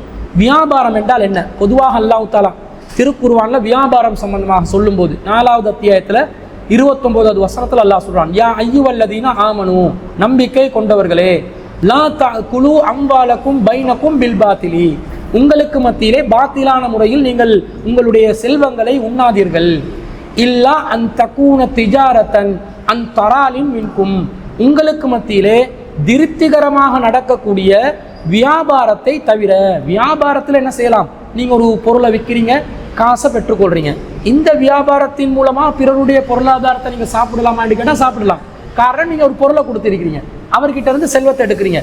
இந்த மாதிரி வியாபாரத்திலே தவிர மற்றபடி பாத்திலாக நீங்கள் என்ன செஞ்சிடாதீங்க, அபகரிச்சிடாதீங்க, எதையுமே கொடுக்காம ஒருத்தட்ட பொருளை எடுத்துடாதீங்க என்று அல்லாஹ் சொல்கிறான். இங்கே அல்லாஹ் தஆலா சொன்ன வாசகம் என்னென்று சொன்னால், அன் தகூன திஜாரத்தன், உங்களுக்கு மத்தியிலே ஏற்படக்கூடிய வியாபாரம், அன் தராலின் மின்கும், உங்களுக்கு மத்தியிலே திருப்தியாக இருந்தால், நீங்கள் இருவரும் பொருந்தி கொண்டால், விற்பவரும் வாங்குபவரும் பொருந்தி கொண்டால் அது திஜாரா என்றான் அல்லாஹ், வியாபாரம் என்றான். இப்போ நாங்கள் மாட்டுக்கு ஒரு அட்வான்ஸை கொடுக்குறோம். என்ன அட்வான்ஸை கொடுக்குறோம்? இந்த மாட்டை நான் வந்து நீங்கள் இத்தனை ராத்தலைன்னு சொல்கிறீங்க, 500 ராத்தலைன்னு சொல்கிறீங்க, அதனுடைய உண்மையான எடையை நான் பார்க்க வேண்டும். எப்போ பார்ப்பேன் தெரியுமா? இப்போ எனக்கு பார்க்க முடியாது. குர்பானி கொடுத்துட்டு அந்த மாட்டினுடைய சந்துகளை மொத்தமாக நான் நிறுத்து பார்த்துட்டு இதனுடைய எடை எதுன்றதை துல்லியமாக விளங்கிய பிறகு பேலன்ஸ் காசை உங்களுக்கு நான் காசை தந்துடுவேன் என்று சொல்வது ஒரு கொள்வனவு செய்யக்கூடிய ஒருத்தருடைய ஒரு ஒப்பந்தம், ஒரு நிபந்தனை. அதை அடுத்த தரப்புல இருந்து வியாபாரி விற்பவர் என்ன செய்கிறாருண்டா பொருந்தி கொள்கிறார். சரிப்பா, நீங்க என்ன பண்ணுங்க, மாட்டுக்கு அட்வான்ஸை தந்துருங்க, நான் இவ்வளவு தான் எடையன்னு சொல்றேன், நீங்களா நிறுத்து பார்த்து எங்கட முன்னாடி கண் முன்னாடி நிறுத்தி எடுத்து நீங்க என்ன செய்யுங்க, பேலன்ஸை தந்துருங்க, பிரச்சனை இல்லை, வியாபாரத்தை நான் கம்ப்ளீட் பண்றேன் என்று சொல்லி அது அவர் பொருந்தி கொண்டால் கொள்வனவு செய்பவரும் விற்பவரும் வாங்குபவரும் பொருந்தி கொண்டுட்டாங்க. இப்ப அந்த வியாபாரம் ஒப்பந்தம் நடந்துருச்சுன்னு அர்த்தம். இதுதான் அல்லாஹ் சொல்றது. வியாபாரத்துக்குரிய கண்டிஷன் என்று சொன்னா அன்தராலிமின்கும், உங்களுக்கு மத்தியிலே பொருத்தம் இருக்கணும். இந்த பொருத்தம் வந்துருச்சு, வந்தாலே வியாபாரம் நடந்துருச்சுன்னு அர்த்தம். நான் அடுத்த வீட்டுக்காரண்ட மாட்டை எடுத்து உள்கியா கொடுக்கல, ஏன் மாட்டை தான் உள்கியா கொடுக்குறேன், காசை பிறகு நான் கொடுப்பேன். அதை அவர் பொருந்தி கொள்கிறார். யாருக்கு அந்த பொருளுக்கு சொந்தக்காரரோ, யாரு மாட்டுக்கு சொந்தக்காரோ, நீங்க அப்புறம் காசு தாங்கண்டா இந்த மூணாவது நபர்கள் எதுக்கு இதுக்கு பத்துவாக்காக வேண்டி அலையணும்? எதுக்கு? உங்களுக்கு என்ன பிரச்சனை இருக்குது, உங்களுக்கு என்ன நோகுது? அவர் மாட்டு வியாபாரி சொல்றாரு, எனக்கு பரவாயில்லை, நான் புறவு காசு எடுத்துக்கொள்றேன், அட்வான்ஸே தர தேவையில்லப்பா, நீங்க தாராளமா நிறுத்திட்டு கடைசியா எனக்கு காசு தாங்கன்றாரு. காசு பரிமாறினால்தான் வியாபாரமா? அதான் இஸ்லாத்துல அடிப்படையா? இதுதான் அடிப்படைன்னு சொன்னால் இவர்களுக்கு மார்க்கத்துல அறிவு இல்லைன்னு அர்த்தம். ஏன் தெரியுமா? கடனுக்கு அப்ப வியாபாரம் பண்ண முடியாதா? இஸ்லாத்துல கடன் வியாபாரம் மார்க்கத்துல தடுக்கப்பட்டிருக்குதா? கடன் வியாபாரம் என்றா என்ன? நீங்க நானும் ஒருத்தர் கடன் கொடுக்கல் வாங்கலண்டா வேற விஷயம். கடனுக்கு வியாபாரம் செய்வதனுடைய நிலை என்ன? இப்ப நான் ஒரு கடை வச்சிருக்கிறேன், எனக்கு காசு பெரிய அளவுல இன்வெஸ்ட்மெண்ட்டுக்கு இல்லை, ஒரு அளவு தான் இருக்குது. நான் என்ன பண்றேன், பெட்டால போய் ஹோல்சேல் பஜாருக்கு போய் ஹோல்சேலா சில பொருட்களை எடுத்து, அந்த ஓனர் எனக்கு தெரிஞ்சவர், ஹோல்சேல் கடை ஓனர் தெரிஞ்சவர், நான் என் கடையில போட்டு ரிட்டெயிலா விற்கிறேன். வித்து காசு வரும்போது உங்ககிட்ட வாங்கின காசை நான் என்ன செய்யறேன், அடைச்சிடுறேன், எனக்கு கடனுக்கு தாங்க என்று கேட்கிறேன். அவர் என்ன சொல்லுவாரு, சரி நான் ஒரு செக் ஒன்று எழுதி தாங்க, எனக்கு கேரண்டி தாங்க, ஒரு கேரண்டி ஏதாவது செக்யூரிட்டி ஒன்று எடுத்து அவர் எனக்கு தருவார் பொருளை. இன்னும் நான் காசு கொடுக்கல, நான் செக்யூரிட்டி தான் வச்சிருக்கிறேன், காசு கொடுக்கவில்லை. ஆனா அந்த பொருட்களை எடுத்து நான் வியாபாரம் பண்றேன். இப்படி வியாபாரம் பண்ண முடியாதா? இது ஹலால் தானே மார்க்கத்துல? இவர்களுடைய வாதம் படி நான் இன்னும் காசு முழுமையாக கட்டவில்லை, சின்ன காசு ஒரு தொகை தான் கொடுத்துள்ளேன், எனவே இந்த சரக்கு எனக்கு சொந்தமாகவில்லை, எனக்கு சொந்தமில்லாத சரக்கை நான் விற்க முடியாது என்று சொன்னா இது எவ்வளவு மடத்தனமா இருக்குது. இது மார்க்கத்தினுடைய ஒரு அடிப்படை புரிந்த ஒருவர் சொல்லக்கூடிய ஒரு பதிலாக இருக்குமா? உலமாக்கள் என்ற பேர்ல சமூகத்துல நடமாடுறவங்க இப்படியுமா? முஃப்திகள் எல்லாம் பத்துவா கொடுக்குறாங்க. ஒரு முஃப்தி ஒருவரும் இந்த கருத்தை சொல்லி இருக்கிறார். ஆச்சரியமாக இருக்கிறது. இப்படி சொல்லலாமா? நீங்க கடனுக்கு அப்ப வியாபாரம் செய்வது கூடாது என்று சொல்லுவீங்களா? சொல்லக்கூடாது. இன்னும் சொல்ல போனால் நபி ஸல்லல்லாஹு அலைஹி வஸல்லம் அவர்களுடைய காலத்துல இந்த மாதிரி ரசூலுல்லாஹ் காசை பரிமாறுவதற்கு முன்பதாக வியாபாரம் செஞ்சிருக்கிறாங்க. உங்கள் அனைவருக்கும் தெரியும், ஜாபிர் இப்னு அப்துல்லா ரலியல்லாஹு அன்ஹு அவர்களுடைய செய்தி. அவர் திருமணம் முடிக்கும் போது ஒரு மூத்த ஒருவரை தான் திருமணம் முடிப்பாங்க. குழந்தைகளை பராமரிக்கக்கூடிய பக்குவம் அடைஞ்ச ஒரு பெண்ணை தான் திருமணம் முடிப்பாங்க. அப்போ அந்த பேச்சுவார்த்தை சம்பந்தமான ஒரு செய்தி வரும். ஒரு பயணத்தில் ரசூல் ஸல்லல்லாஹு அலைஹி வஸல்லம் அவங்களோட திரும்பும் பொழுது ஜாபிர் ரலியல்லாஹு அன்ஹு ஒட்டகம் அது ரொம்ப மெதுவாக நடந்து கொண்டிருக்கும். அது நடந்து செல்லும் போது பின்னடைவாக இருக்கும், அந்த வேகம் குறைவாக இருக்கும். அப்ப நடக்க முடியாத நிலையில் நடந்து கொண்டிருக்கக்கூடிய அந்த ஒட்டகத்தை நபிகள் நாயகம் ஸல்லல்லாஹு அலைஹி வஸல்லம் பக்கத்துல கேட்பாங்க, மாலி பஈரிக, உன்னுடைய ஒட்டகத்துக்கு என்ன ஆச்சு ஜாபீரே என்று கேட்டோன்னே இவர் சொல்லுவாரு, ஐய இது ரொம்ப களைப்படைஞ்சிருச்சு, ரொம்ப டயர்ட் ஆகிருச்சு, இதுக்கு சீவன் இல்லை, பயணம் போதுன்னு ரசூலா குத்துவாங்க தன்னுடைய கைகளால் அந்த ஒட்டகத்தை குத்தி, இப்ப பயணம் போ என்று சொன்னோடனே அந்த ஒட்டகம் உருசுறுப்பாக நடக்கிறதுக்கு ஆரம்பிக்கும். அந்த நேரத்தில் நபி ஸல்லல்லாஹு அலைஹி வஸல்லம் இவரை பத்தி பேசுவாங்க, கைஃப தரா பஈரக, உங்களோட ஒட்டகம் இப்ப எப்படி வேகமா போகுதான்னு கேட்கும்போது அவர் சொல்றார், பி ஹைரின், அது நல்லா ஓடுது, கது அசாபத்துக்க பரக்கத்துக்க, நீங்க இப்ப பரக்கத்தை நீங்க பரக்கத்தோட ஏற்படுத்தினீங்களே, அதை நடந்து போக சொல்லி அல்லாஹ்விடம் வேண்டினீங்களே, அதனால அந்த பரக்கத்தால அது வேகமா பயணிக்கிறது அப்படின்னு சொல்லும் போது ரசூலா கேட்பாங்க, அதை நீங்க எனக்கு விற்கிறீங்களா அப்படின்னு கேட்பாங்க. அப்ப இவருக்கு ஒரே ஒரு ஒட்டகம் தான் இருக்கும், பெரிய வசதி படைச்சவர் இல்லை. ஆனா அவர் என்ன சொல்லுவாருண்டா, வலம் யக்குல்லனா நாலிஹுன் கைருஹு, எனக்கு வெக்கமா இருந்துச்சு, எனக்கு இதை தவிர வேற எந்த ஒட்டகமும் இல்லை. ஆனா ரசூலா கேட்டு போட்டாங்க, அதனால ஃபகுல்து நஅம், ஆம் என்று சொன்னேன். அப்ப நபி ஸல்லல்லாஹு அலைஹி வஸல்லம் அவங்க சொல்லுவாங்க, ஃபபிஅனிஹி, அதை எனக்கு வித்துருங்க, ஃபபிஅதுஹு இய்யாஹு, ஆனால் அல்லாஹ்வின் தூதர் நான் அதை உங்களுக்கு வித்துடுறேன், ஆனால் ஒரு கண்டிஷன், அலா அன்னலி ஃபகார் லஹரிஹி அத்தா அபுலுகல் மதீனா, நான் மதீனாவுக்கு வரும் வரைக்கும் எனக்கு அதில் பயணம் உண்டு வேணும். ஏன்னா இப்போ நான் உங்களோட கைக்கு தந்துட்டேன்னு வைங்க, நான் நடந்து போக வேண்டி வரும் மதீனாக்கு. அதனால மதீனாவுக்கு வரும் வரைக்கும் நான் அந்த ஒட்டகத்தில் தான் சவாரி செய்வேன். அப்போ எனக்கு அந்த கண்டிஷனில் நான் உங்களுக்கு விற்கிறேன் என்றாங்க. இப்போ விஷயத்தை பாருங்க, ரசூலா என்ன சொல்றாங்க, ஃபபிஅனிஹி, அதை எனக்கு வித்துருங்கன்றாங்க. அவர் சொல்கிறார் ஃபபிஅதுஹு, நான் வித்துட்டேன் என்றாங்க. ஜாபிர் இப்னு அப்துல்லா ரலியல்லாஹு அன்ஹு அவர்களுடைய ஒட்டகம் அந்த பயணத்திலேயே விற்கப்பட்டு விட்டது. ஆனா அந்த ஒட்டகம் ரசூலுல்லாஹ்வுடைய கைக்கு போச்சா? இல்லை. ஜாபிர் ரலியல்லாஹு அன்ஹு சொல்றாங்க, நான் மதீனாவுக்கு வரும் வரைக்கும் வெயிட் பண்ணணும் என்று.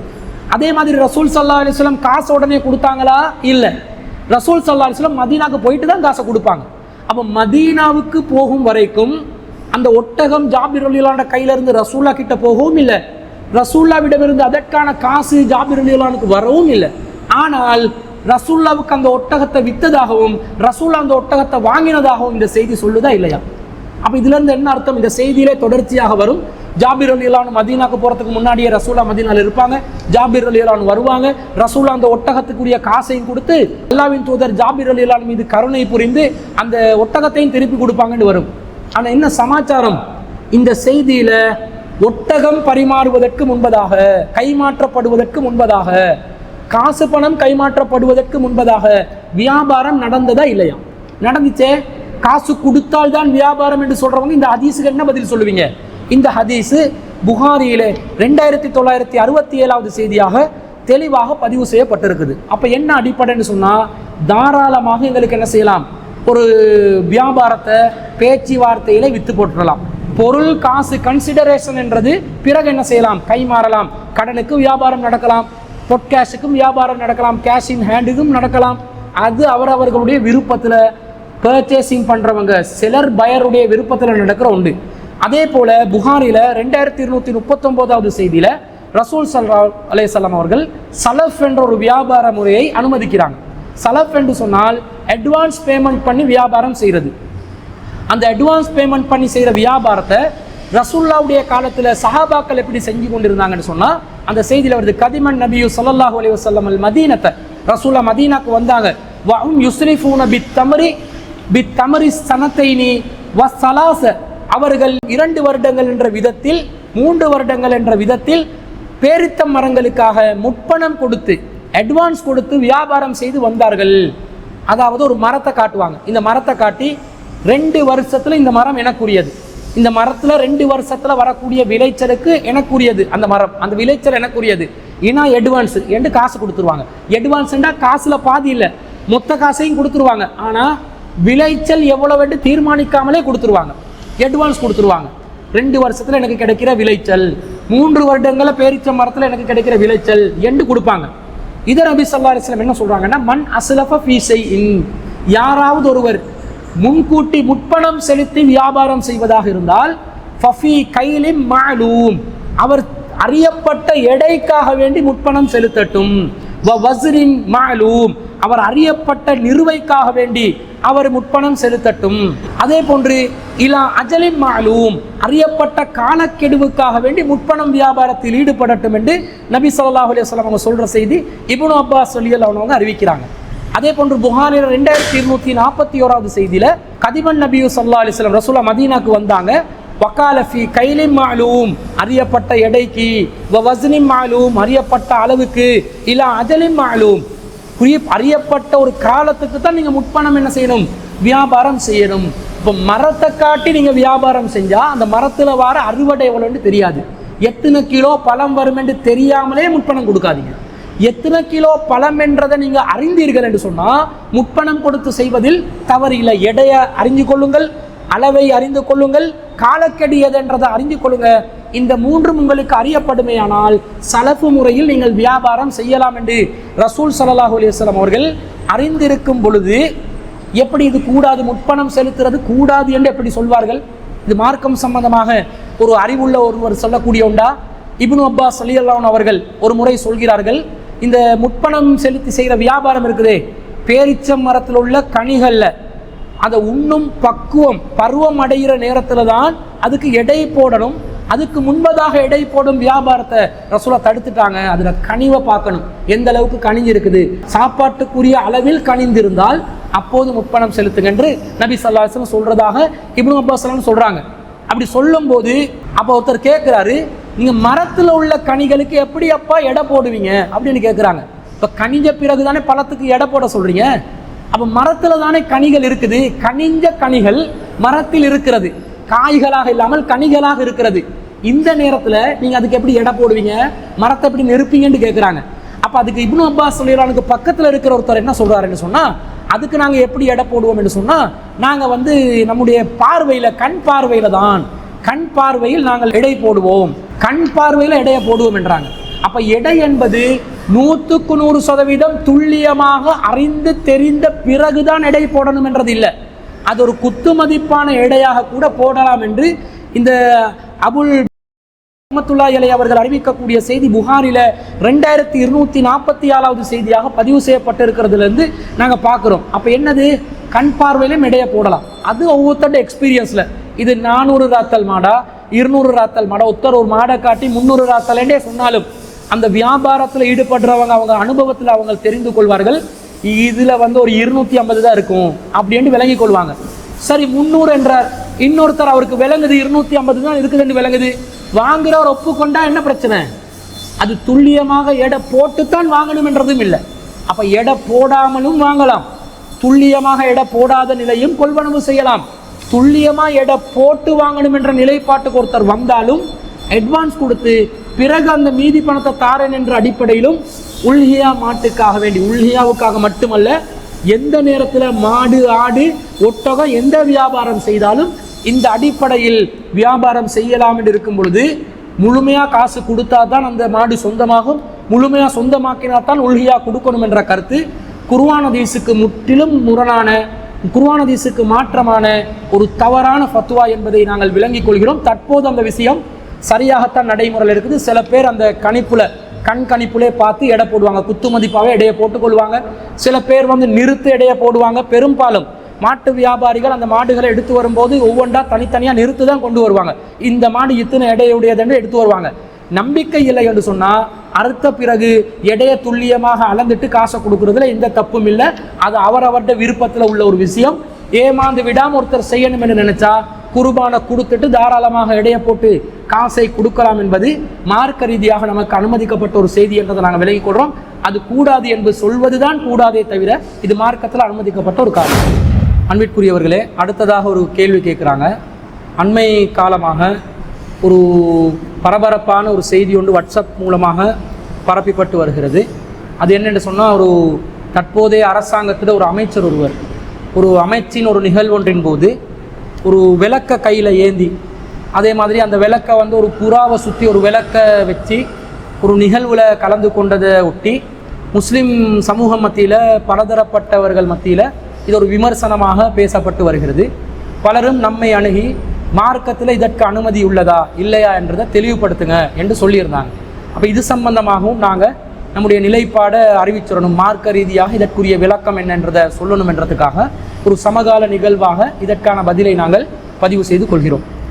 அதாவது ஒருவர், இது ஒரு அமைச்சர் சார்ந்த ஒரு பதிலாக இல்லாமல் பொதுவாக யாராக இருந்தாலும், எந்த காரியத்தில் யார் ஈடுபட்டாலும், எந்த ஒரு நபராக இருந்தாலும், இந்த மாதிரி ஒரு நிகழ்வில் முஸ்லீம் அல்லாதவர்களால் ஏற்பாடு செய்யப்படுகின்ற அவர்களுடைய முக்கியமான வைபவங்களில் கலந்து கொள்ளக்கூடியவர்கள் இது போன்ற விளக்குகள், குத்து விளக்கில் விளக்கு ஏற்றுறதோ, தீபத்தை ஏந்தி விளக்கை ஏற்றி வைக்கிறதோ, அல்லது கைகளில் விளக்குகளை ஏந்துவதோ, அல்லது விளக்குகளை ஏந்தி அதை அலங்காரமாக சில இடங்களில் கொண்டு போய் வைப்பதற்கு, தண்ணீரில் மிதக்க வைப்பதற்கு, இது போன்ற காரியங்களில் ஈடுபடுவதற்கோ மார்க்கத்தில் அனுமதி இருக்குதான்னு கேட்டால் மார்க்கத்தில் இதற்கு கண்டிப்பாக அனுமதி இல்லை.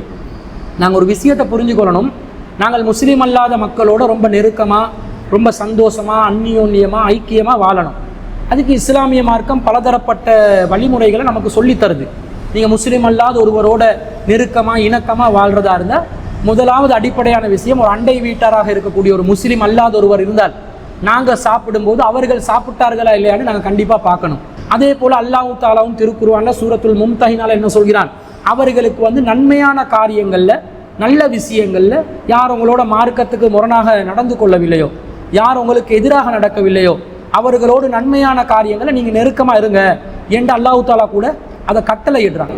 அல்லாஹ் தஆலா திருக்குர்ஆன்ல சூரத்துல் மும்தஹினால 8வது வசனத்துல சொல்லும்போது லா யன்ஹாகுமுல்லாஹு அனில்லதீன லம் யுகாதிலுக்கும் ஃபித்தீனி, யார் மார்க்க விஷயத்துல உங்களோட போராடலையோ, வலம் யுஹ்ரிஜூக்கும் மின் தியாரிக்கும், யார் உங்களோட வீடுகள்ல இருந்து உங்களை வெளியேற்றலையோ அவர்களுக்கு அன்தபர்ரஹும் நல்லதை செய்வதையும் வ துக்ஸிது இலைஹிம் நீதியை நிலைநாட்டுவதும் அல்லாஹ் உங்களுக்கு தடுக்கவில்லை. லா யன்ஹாகும், அல்லாஹ் உங்களுக்கு தடுக்கலைன்னு அல்லாஹ் தஆலா சொல்கிறான். அப்போ முஸ்லீம் அல்லாதவர்களோட விஷயத்தில் அவங்களை எங்களுக்கு எதிராக நடக்காட்டி, அவங்க எங்களோட மார்க்கத்துக்கு எதிராக வராட்டி, அவங்க எங்களை வீடு வாசலை விட்டு விரட்டாட்டி, கலவரங்கள் ஏற்படுத்தாமல் நம்மளோட நல்ல நண்பா சந்தோஷமாக பழகும்போது நாங்களும் அண்ணன் தம்பிகளாக நடிக்காமல் உண்மையான உள்ளத்தோட பழகணும். அவங்களுக்கு இரத்த தானங்கள் நாங்கள் வழங்கணும், அவங்களுக்கு உலருணவுப் பொருட்கள் விநியோகிக்கணும், அவங்க நல்ல கெட்ட விஷயங்களில் பங்கு பெறணும், நன்மையான காரியங்களில் பாடசாலை உபகரணங்கள், கைத்தொழில் சுயதொழில் செய்வதற்கான உபகரணங்கள் இவற்றை விநியோகிப்பதற்கெல்லாம் ஜாதி மத பேதம் என்பது இஸ்லாத்தில் கிடையவே கிடையாது. நல்லா அவர்களோடு நடந்து கொள்ள வேண்டும். ஆனால் மத ரீதியான சடங்குகள் என்று வருகின்ற நேரத்தில் நாங்கள் இஸ்லாத்தை பேணி பாதுகாத்துக் கொள்ளணுமா இல்லையா? நபிகள் நாயகம் ஸல்லல்லாஹு அலைஹி வஸல்லம் அவங்க என்ன சொல்றாங்க? மன் தஸப்பஅ பிகௌமின் ஃபஹுவ மின்ஹும், யார் பிற சமூகத்தின் கலாச்சாரத்தோடு ஒப்ப நடப்பார்களோ, மத கலாச்சாரத்தோடு, பொதுவாக பிற மதத்தவர்கள் செய்கிற எல்லாத்தையும் நாங்கள் வெறுக்க வேண்டியதில்லை, மத கலாச்சாரமாக அவர்கள் எதை செய்வார்களோ அதற்கு நாங்கள் ஒப்ப நடக்கக்கூடாது. அப்படி ஒப்ப நடந்தால் ஃபஹுவ மின்ஹும், அவரும் அவர்களை சேர்ந்தவர் என்று அபூதாவுதுல 4031வது செய்தியாக பதிவு செய்யப்பட்டிருக்கிறது. அப்போ பிரமத கலாச்சாரங்கள் அதை நாங்கள் ஒப்பாக நடக்க முடியாது. முஸ்லீம் அல்லாத ஒருவர் திருமணத்தின் போது தாலியை கட்டுறதா இருந்தால் முஸ்லீம்களும் திருமணத்தில் தாலி கட்டக்கூடாது. ஆனால் நம்ம மக்கள் சவடி என்ற பேரில் ஒரு தாலியை கட்டி கொண்டு இருக்கிறாங்க, அது பிரமத கலாச்சாரம். அதே போன்று முஸ்லீம் அல்லாதவர்கள் அவங்க திருமணத்தின் அடையாளமாக முஸ்லீம் அல்லாத பெண்கள் நெத்தியில் ஒரு குங்கும பொட்டை வச்சுக்கொள்வாங்க, அதை முஸ்லீம் பெண்கள் வச்சுக்கொள்ளலாமான்னு கேட்டால் வச்சுக்கொள்ள முடியாது, அது மத கலாச்சாரம். அதே நேரத்தில் முஸ்லீம் அல்லாத ஒரு பெண் வாசனைக்காக வேண்டி தலையில பூவை வச்சுக்கொள்வாங்க. அப்படி யாராவது ஒரு முஸ்லீம் பெண் வாசனைக்காக பூவை வச்சுக்கொள்ளலாமான்னு கேட்டால் அது இரவு நேரங்களில் தான் வாசனை திரவியங்களோட வெளியேறதுக்கு தடை இருக்குது. பகல் நேரங்களில் தாராளமாக அந்த பூவை வாசனைக்காக வைப்பது குற்றமாகாது. ஏன்னா அது மத கலாச்சாரம் அல்ல, அது ஒரு வாசனைக்காக ஒரு உலக தேவைக்காக செய்யக்கூடிய ஒன்று. முஸ்லீம் அல்லாதவர்கள் உணவு சாப்பிடுகிறார்கள், அவங்க ஆடைகள் அணிகிறார்கள், அதில் மார்க்கம் தடுத்த விஷயங்களை தவிர மற்றதில் அவங்களோட ஒத்து போகலாம், அது மார்க்கம் தடுக்கலை. ஆனால் மத ரீதியான சடங்குகள் என்று வரும்பொழுது பூக்களை கைகள் ஏந்தி அந்த பூக்களை கொண்டு போய் அவங்களுடைய சிலைகளுக்கு நாங்கள் பூஜை நடத்துவதற்காக கொடுப்பதும், அதே போன்று தண்ணீரை புனித தண்ணீராக கருதி புனித நீராக கருதி அந்த நீரை அவர்களுடைய சிலைகளுக்காக வேண்டி நாங்கள் பூஜை செய்வதும், அல்லது அவர்கள் மந்திர நூட்களாக வெள்ளை நூட்களில் ஏதோ ஒரு மந்திர சொல்லை சொல்லி அதை கைகளில் கட்டிக்கொள்வார்கள். கட்டுவதற்கு முன்பதாக எல்லோரும் சேர்ந்து அந்த நூலை கோர்வையாக பிடிச்சு கொள்ளணும் என்று சொல்லுவாங்க. இந்த மாதிரி கோர்வையாக சேர்ந்து பிடிச்சு அந்த மந்திரத்தை எல்லாரும் ஏற்றி அதுக்கு பவரை ஏற்படுத்தி இந்த மாதிரி ஒரு மத சடங்குல இந்த மாதிரி ஒரு நிகழ்வுக்கு கலந்து கொள்றதும், அல்லது ஒரு விழால வைபவத்தில் மெழுகு திரிகளை ஏந்தி அவர்களுடைய கடவுளுக்காக வேண்டி மெழுகு திரிய பற்ற வைங்க என்று சொன்னாலும், விளக்குகளை ஏந்தி கடவுளுக்காக வேண்டி இந்த விளக்குகளை நீங்க அர்ப்பணிங்க என்று சொன்னாலும், இதெல்லாம் மத ரீதியான சடங்குகள். இந்த சடங்குகள் செய்வதற்கு இஸ்லாத்துல நமக்கு அனுமதி இருக்குதான்னு கேட்டால் அனுமதி இல்லை, அதை நாங்கள் செய்யக்கூடாது. செஞ்சோம் என்றா அவர்களை சேர்ந்தவர்கள் என்று ரசூலா டிக்ளேர் பண்ணிட்டாங்க. அப்போ நாங்கள் இஸ்லாத்தை பாதுகாத்து கொண்டு தான் நாங்கள் பிற மக்களுக்கு அமைச்சராக செயல்பட்டாலும் சரி, ஊர் ஜமாத் தலைவராக செயல்பட்டாலும் சரி, ஊர்வாசிகளில் பெரியவர் ஒரு ஊர் தலைவராக இருந்தாலும் சரி, ஒரு தனிநபராக சமூகத்துக்கு நல்லதை செய்ய போகிறவராக இருந்தாலும் சரி, எல்லாமே நாங்கள் எப்போ செய்யணும்? எங்களுடைய இஸ்லாமிய வட்டத்தை பாதுகாத்து கொண்டு தான் செய்யணும். நானே காஃபிராகி கொண்டு அடுத்தவனுக்கு நல்லது செய்யணுமா? இது மார்க்கம் சொல்லுமா? முதல்ல நான் முஸ்லீமா இருக்கிறது கட்டாயம் இல்லையா? முஸ்லீமாக இருப்பது தானுங்க எல்லா நபிமார்களுக்கும் அல்லாஹ் கட்டளையிடுறான்.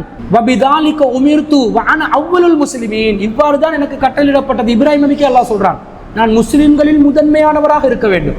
முஸ்லிம் இஸ்லாம் என்பதுதான் முதன்மையாக இருக்கணுமே தவிர இஸ்லாத்தை குழி தோண்டி புதைச்சி நான் அடுத்தவனுக்கு உதவி செய்யணும், சமூகத்துக்கு சேவை செய்யணும், இலங்கை நாட்டுக்கு சேவை செய்யணும் என்று வந்தால் இது மார்க்க ரீதியாக அனுமதிக்கப்பட்டதில்லை. இஸ்லாத்தை பாதுகாத்து கொண்டு உங்களுக்கு தாராளமாக என்ன செய்யலாம்? சமூக சேவைகளை செய்யலாம். நீங்கள் இஸ்லாத்தை ஏன் விட்டு கொடுக்குறீங்க? இதே முஸ்லீம் அல்லாத ஒருவருக்கு இஸ்லாத்தினுடைய ஒரு குர்பானி என்பது முஸ்லிம்களுடைய ஒரு முக்கியமான வழிபாடு, வணக்க வழிபாடு. ஃபஸல்லி லிரப்பிக வன்ஹர், அல்லாஹ் 108வது அத்தியாயத்தில் 2வது வசனத்தில் அல்லாஹ் சொல்றான், உமது இறைவனுக்காக தொழுகையை நிலைநாட்டுவீராக, அறுத்து பலியிடுவீராக. தொழுகைக்கு கூட பள்ளிவாசல்ல வந்து எங்களோட சேர்ந்து நடிச்சு கூட அரசியல்வாதிகள் தொழுவாங்க. மக்கள் மத்தியில காட்டுறதுக்கு உள்ளத்தால வெறுத்தாலும் தொழுவாங்க. அறுத்து பலியிடுவாங்களா? குர்பானி கொடுக்குறோம் வாங்க, முஸ்லீம் அல்லாத பிரமுகர் வாங்க, மத குரு வாங்க, எங்களோட பிராணியை நீங்க அறுத்து போடுங்க என்று சொன்னால் செய்வார்களா? செய்ய மாட்டார்கள். அப்ப என்ன விளங்குது? அவர்கள் அவங்களோட வட்டத்தை பேணுறாங்க. அந்த வட்டத்தை பேணி கொண்டுதான் நல்லிணக்கத்தை அவங்க பாதுகாக்கிறாங்க என்று வரும் பொழுது நாம மட்டும் வட்டத்தை பேணாம எதுக்கு நல்லிணக்கத்தை பாதுகாக்கணும்? அப்போ இந்த மாதிரி ஒரு நிகழ்வுல நாங்கள் நிர்பந்திக்கப்படுவோம். இந்த மாதிரி நீங்க செய்யுங்க, நம்ம மத ரீதியான ஒரு சடங்குல நீங்களும் கலந்துக்கோங்க என்று சொன்னால் நாங்கள் என்ன செய்ய வேண்டும்? அவர்களுக்கு விளங்கப்படுத்த வேண்டும். அன்பிற்குரிய மக்களே, இந்த காரியம் மார்க்க ரீதியாக எனக்கு தடுக்கப்பட்டிருக்குது, இதை நான் செய்யக்கூடாது. அப்படியே நான் மார்க்க ரீதியான தடையை மீறி உங்களுக்காக வேண்டி அதை செய்வதாக இருந்தாலும் நான் நடிப்புக்காகத்தான் செய்வேன், உள்ளத்தால நான் நினைச்சு செய்ய மாட்டேன். அப்ப எனக்கு உங்களுக்கு முன்னாடி நடிக்கவும் விரும்பல, நான் உண்மையாக இருக்க விரும்புகிறேன்.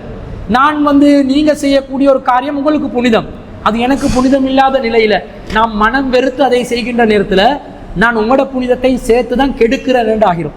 அதனால நான் நடிக்காமல் ஒரு முஸ்லீமாக இருந்து எதிலெல்லாம் உங்களோட ஒத்து போக முடியுமோ அந்த எல்லா விஷயத்திலையும் நான் உங்களோட ஒத்து போகேன் என்று டிக்ளேர் பண்ணுங்க.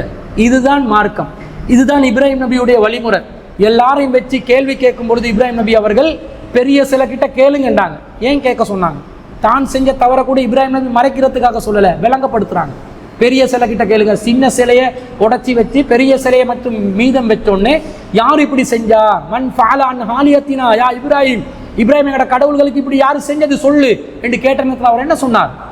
பெருசு கிட்ட கேளுங்க, சிறுசுகள் உடச்சிக்கிறத பத்தி பெருசு கிட்ட கேளுங்க. அப்ப அவங்க தலை குப்பர விழுந்தாங்க, அவங்களுக்கு பதில் இல்லாம போச்சு. எப்படி நாங்க சிலையோட பேசுவோம் என்று கேட்டாங்க. மீண்டும் குண்டக்க மண்டக்க திரும்ப எங்கட சிலைகளை உடைச்சவங்க நாங்க விட்டு விட மாட்டோம் என்றாங்க. அப்ப இப்ராஹிம் நபி நான் செஞ்சது சரிதான், இது நல்லது தீயது செய்யாது என்று சொல்லி ஒரு விளக்கம் சொன்னாரா இல்லையா? நாம் இப்படி சிலைகள் உடைப்பதற்கெல்லாம் மார்க்கத்தில் நமக்கு அனுமதி இல்லை. ஆனால் அந்த காலத்தில் அந்த சமூகத்தில் ஒருவராக இருந்து இப்ராஹிம் நபி அலைஹிஸ்ஸலாம் அவர்கள் தெளிவாக டிக்ளேர் பண்ணாங்க. டிக்ளேர் பண்ணும் பொழுது அவங்களும் விளங்கி கொள்வார்கள், நாங்களும் அந்த முகஸ்துதிக்காக நடிக்கலைன்றதை அவங்க புரிஞ்சு கொண்டு நம்ம மேல நல்லெண்ணத்தை தான் வளர்த்து கொள்வார்கள். அதே நேரத்தில் ஒரு சிலர் என்ன சொல்றாங்கன்னா, இது அலங்காரத்துக்காக வேண்டி செய்யப்பட்ட காரியம், இது அவர் மத ரீதியான சடங்காக செய்யல என்ற மாதிரி சொல்றாங்க. ஆனா அப்படி ஒரு கருத்து இல்லை. பொதுவாக விளக்குகள் ஏந்துவது என்பது அவர்கள் புத்த பெருமானுக்கும் அவர்களுடைய கடவுள்களுக்கும் 30 முக்கோடி கடவுள்களை அவர்கள் புனிதமாக கருதி அந்த கடவுள்களுக்காக வேண்டிதான் இந்த விளக்குகளை ஏந்துவாங்க. அதே போன்று வியாபார தலங்கள்ல விளக்குகளை ஏந்துவாங்க, அந்த வியாபார தலம் செழிப்படையணும் என்பதற்காக வேண்டி. வீடுகள்ல விளக்குகளை ஏந்துவாங்க, அந்த வீடுகளுக்கு கெட்ட தீய சக்திகளுடைய பார்வைகள் கெட்ட குணங்கள் எதுவுமே அந்த வீட்டை அண்டக்கூடாது என்பதற்காக. அதே போன்று அவர்கள் விளக்குகளை ஏந்தி மரணித்தவர்களுக்காக வேண்டி பிரார்த்தனை செய்வார்கள், அந்த மரணித்தவர்களுடைய மறுமை வாழ்க்கை ஒளிமயமாக ஆக வேண்டும் என்பதற்காக. இதே போன்று விளக்குகளை ஏந்துவது, இப்ப லட்சுமிக்காக வேண்டி விளக்குகளை ஏந்தினால் அவர்கள் நல்ல காசு பணத்தோட நமக்கு நிறைய சுபிட்சம் கிடைக்கணும் என்பதற்காக வேண்டி விளக்கு ஏற்றுவாங்க. சரஸ்வதிக்காக வேண்டி விநாயகருக்காக வேண்டி விளக்கு ஏற்றுறதாக இருந்தால் அந்த விநாயகர் பெருமானுடைய சரஸ்வதியினுடைய புண்ணியத்தால் அருளால் கல்வி ஞானம் அதிகமாக கிடைக்க வேண்டும், நிம்மதியாக வாழ வேண்டும் என்றெல்லாம் சொல்லி ஒவ்வொரு கடவுளுக்கு பின்னாடியும் விளக்குகளை ஏந்தும் பொழுது அவர்களுடைய வாழ்க்கை வெளிச்சமாக, விளக்கேற்றுறதுல இருள் இல்லாமகிறது தான் அர்த்தம். வாழ்க்கை வெளிச்சமாகணும் என்ற ஒரு பிரார்த்தனை அதற்கு பின்னால் மறைந்திருக்கிறது. ரசூலுல்லாஹ் என்ன சொல்றாங்க? அத்துவா ஹுவல் இபாதா, துஆ தான் இபாதத் என்றாங்க, வணக்கம் என்றாங்க. அல்லாஹ் அல்லாதவர்களுக்கு நீங்கள் பிரார்த்தனை செய்தாலே நீங்க வணக்கம் செஞ்சிட்டீங்க. வணக்கம் செஞ்சா என்ன அர்த்தம்? அல்லாஹ் அல்லாதவர்களுக்கு வணக்கம் செஞ்சா நாங்க சிறுக்கு செஞ்சிட்டோம் என்று அர்த்தம். அப்ப சிறுக்கான ஒரு காரியத்தை நாங்க செஞ்சு கொண்டு நல்லிணக்கத்தை பாதுகாக்கிறது சரியா? நம்மளை சில சகோதரர்களை நாங்கள் பார்க்குறோம், நல்லிணக்கத்துக்காக வேண்டி பிற மத தேவாலயங்கள் எல்லாம் கூட்டி பெருக்கி துப்புரவு பண்ணி சிரமதான பணிகளில் ஈடுபட்டு அவர்களுடைய சிலைகளை எல்லாம் துப்புரவு செய்யக்கூடிய முஸ்லிம் ஆண்கள் பெண்களை ஏராளமாக நாங்கள் பார்க்கிறோம். நீங்கள் நல்லிணக்கம் என்ற பெயரில் உங்களோட மார்க்கத்தை விட்டு கொடுத்து விட்டீர்கள், நீங்கள் மார்க்கத்தில் வரம்பு மீறி விட்டீர்கள், அல்லாஹ்வுடைய கோபத்துக்கு ஆளாகி விட்டீர்கள். இணை கற்பிப்பதை அல்லாஹ் விரும்ப மாட்டான். உமை யுஸ்ரிக் பில்லா, யார் அல்லாஹ்வுக்கு இணை கற்பிக்கிறார்களோ ஃபக்கத் ஹர்ரமல்லாஹு அலைஹில் ஜன்னா, அவர்களுக்கு அல்லாஹ் சொர்க்கத்தை ஹராமாக்குறான் என்றான் அல்லாஹ். அப்போ சொர்க்கம் ஹராமாக்கப்படுகின்ற ஒரு அப்பட்டமான ஒரு அநியாயமான காரியத்தை நாங்கள் செய்யலாமா? இன்ன சிறுக்கல் அலுலுமன் அலி, சிறுக்கு என்பது மகத்தான அநியாயம் என்று அல்லாஹ் சொல்கிறான். எது மகத்தான அநியாயமோ அதை பிற மதத்தவர்களுடைய மெச்சுவதற்காக வேண்டி நல்லிணக்கம் என்ற போர்வையில நாங்கள் செய்யக்கூடாது. அப்ப அமைச்சு பதவியிலையோ பிரமுகர்களாக இருக்கக்கூடியவர்களோ இது போன்ற நிகழ்வுகள்ல நிர்பந்திக்கப்பட்டால் தெளிவாக டிக்ளேர் பண்ணி அந்த இடத்தை விட்டு நீங்க இது எங்களுக்கு காரியம் தகுந்த உகுந்த காரியம் அல்ல ஒதுங்கி இருந்து விடுங்கள். உங்களால மன்றா மின்குமுல் முன்கர ஃபல்யுகையிர் பியதிஹி, உங்களை யாராவது ஒருவர் தீமையை கண்டால் அதை தன்னுடைய கரங்களால் தடுக்கட்டும். ஃபமல்லம் யஸ்ததி, சக்தி இல்லாவிட்டால் ஃபபிலிசானிஹி, நாவால் தடுக்கட்டும். ஃபமல்லம் யஸ்ததி, அதுக்கும் சக்தி இல்லாவிட்டால் ஃபபி கல்பிஹி, உள்ளத்தால் வெறுக்கட்டும். ஃபதாலிக அலஅஃபுல் ஈமான், அதான் ஈமான்ல கீழ்த்தரம் என்றாங்க ரசூலுல்லாஹ். குறைஞ்சபட்சம் உள்ளத்தால வெறுக்கணும். சக்தி இருந்தால் கையால தான் தடுக்க முடியாது, நாவால தடுங்க, சொல்லுங்க. அப்ப அவங்களும் புரிந்து கொள்வார்கள். இது போன்ற நிகழ்வுகளுக்கு உங்களை சீஃப் கெஸ்டா கூட கூப்பிடாம இருந்தா உங்களுக்கு லேசா போகுமே. அதை மீறி நீங்க எதிர்பார்த்து என்ன சீஃப் கெஸ்ட் ஆக்கணும், என் கையால விளக்கேற்ற வைக்கிறது நானும் விரும்புறேன், அதுக்கப்புறம் நம்ம மக்களுக்கு ஏதாவது பொய்ய சொல்லி சமாளிக்கலாம் என்று நினைத்தால் வல்லாஹு அலமு பிதாத்தி சுதூர், உள்ளங்களில் உள்ளதை அல்லாஹ் அறிந்தவன். அல்லாஹ்வுடைய மார்க்கத்துல வரம்பு மீறியவர்களை அல்லாஹ் விடமாட்டான். மறுமை வாழ்க்கை பாலா போகிறோம் என்றதை புரிஞ்சு கொண்டு இது போன்று மாற்று மத கலாச்சார ரீதியான காரியங்களில் நாங்கள் ஈடுபடாமல் முற்றிலும் முழுதாக தவிர்த்து கொள்ள வேண்டும். அது வல்லாத உலகம் சார்ந்த காரியங்கள்ல மென்மேலும் அவர்களோடு நல்ல எண்ணத்தோடு நல்ல விதமா மனசுல ரெட்ட எண்ணம் வைக்காம சீனா புலி, அந்த புலி, அல்லது சிங்களவன், மூத்திரம் கழுவாதவன், அப்படிப்பட்டவன் இப்படிப்பட்டவன் என்று உள்ளத்தால வெறுக்காம உண்மையான உள்ளத்தோட அவனும் அல்லாட அடிமேண்டு நினைச்சு தாராள மனசோட பழகுங்க. அதை விட்டுட்டு மார்க்கத்தை விட்டு கொடுத்து நல்லா பழகணும் என்றது மார்க்கத்துக்கு முரணான ஒரு காரியம் என்பதை இதற்கு நாங்கள் பதிலாக பதிவு செய்து கொள்கிறோம். எனவே அன்பிற்குரியவர்களே, இன்றைய வாரத்துக்கான கேள்வி பதில் நிகழ்ச்சியை நாங்கள் இத்துடன் நிறைவு செய்து கொள்கிறோம். இன்னும் பல கேள்விகளை இதுவரைக்கும் கேட்டு இருக்கிறாங்க. அந்த கேள்விகளுக்கு இன்ஷா அல்லாஹ் ஒவ்வொரு வாரமும் புதன்கிழமைகளில் இரவு 8 மணிக்கு இன்ஷா அல்லாஹ் பதில்கள் தொடரும். சில காரியங்களுக்கு அவசரமா பதிலளிக்க வேண்டிய மாதிரி சில சமகால நிகழ்வுகள் ஏற்பட்டால் சிடிஜையின் உங்கள் கேள்வி நேரம் ஊடாக நாங்கள் அவசரமாக கூட பதில் அளிக்கலாம். அப்படி இல்லாத பட்சத்தில் ஒவ்வொரு வாரமும் புதன்கிழமை இரவு 8 மணி தொடக்கம் இன்ஷா அல்லாஹ் நம்மளோட சக்திக்குட்பட்டு எத்தனை கேள்விகளுக்கு பதிலளிக்க முடியுமோ அத்தனை கேள்விகளுக்கான பதிலை நாங்கள் வெளியிடுவோம். திரையில் தென்படக்கூடிய வாட்ஸ்அப் இலக்கத்துக்கு 9764154245 என்ற வாட்ஸ்அப் இலக்கத்துக்கு உங்களுடைய கேள்விகளை, உங்களோட பேரு, ஊரு, கேள்வியை சுருக்கமாக, கட்டுரைகளை அனுப்பாம கேள்விகளை சுருக்கமாக அனுப்புங்க. உங்களுக்கு சில எதிர்வாதங்கள் சிலதுகள் இருந்தால் ஆதாரங்களையும் தெளிவான ரெஃபரன்ஸோட டைப் பண்ணி நீங்கள் அனுப்பினீங்கன்னு சொன்னால் பதிலளிப்பதற்கு தயாராகுவதற்கு இலகுவாக இருக்கும் என்பதை கூறிக்கொண்டு சிடிஜையின் இந்த புதிய கேள்வி பதில் நிகழ்ச்சியை இன்ஷா அல்லாஹ் தொடர்ச்சியாக செய்வதற்கு வல்ல ரஹ்மான் நம் அனைவருக்கும் அருள் புரிவானாக என்று கூறிக்கொண்டு விடைபெறுகிறோம். வாஹிரு தஅவானா அல்ஹம்துலில்லாஹி ரப்பில் ஆலமீன். சுப்ஹானக்கல்லாஹும்ம வ பிஹம்திக அஷ்ஹது அல்லா இலாஹா இல்லா அன்த அஸ்தக்ஃபிருக்க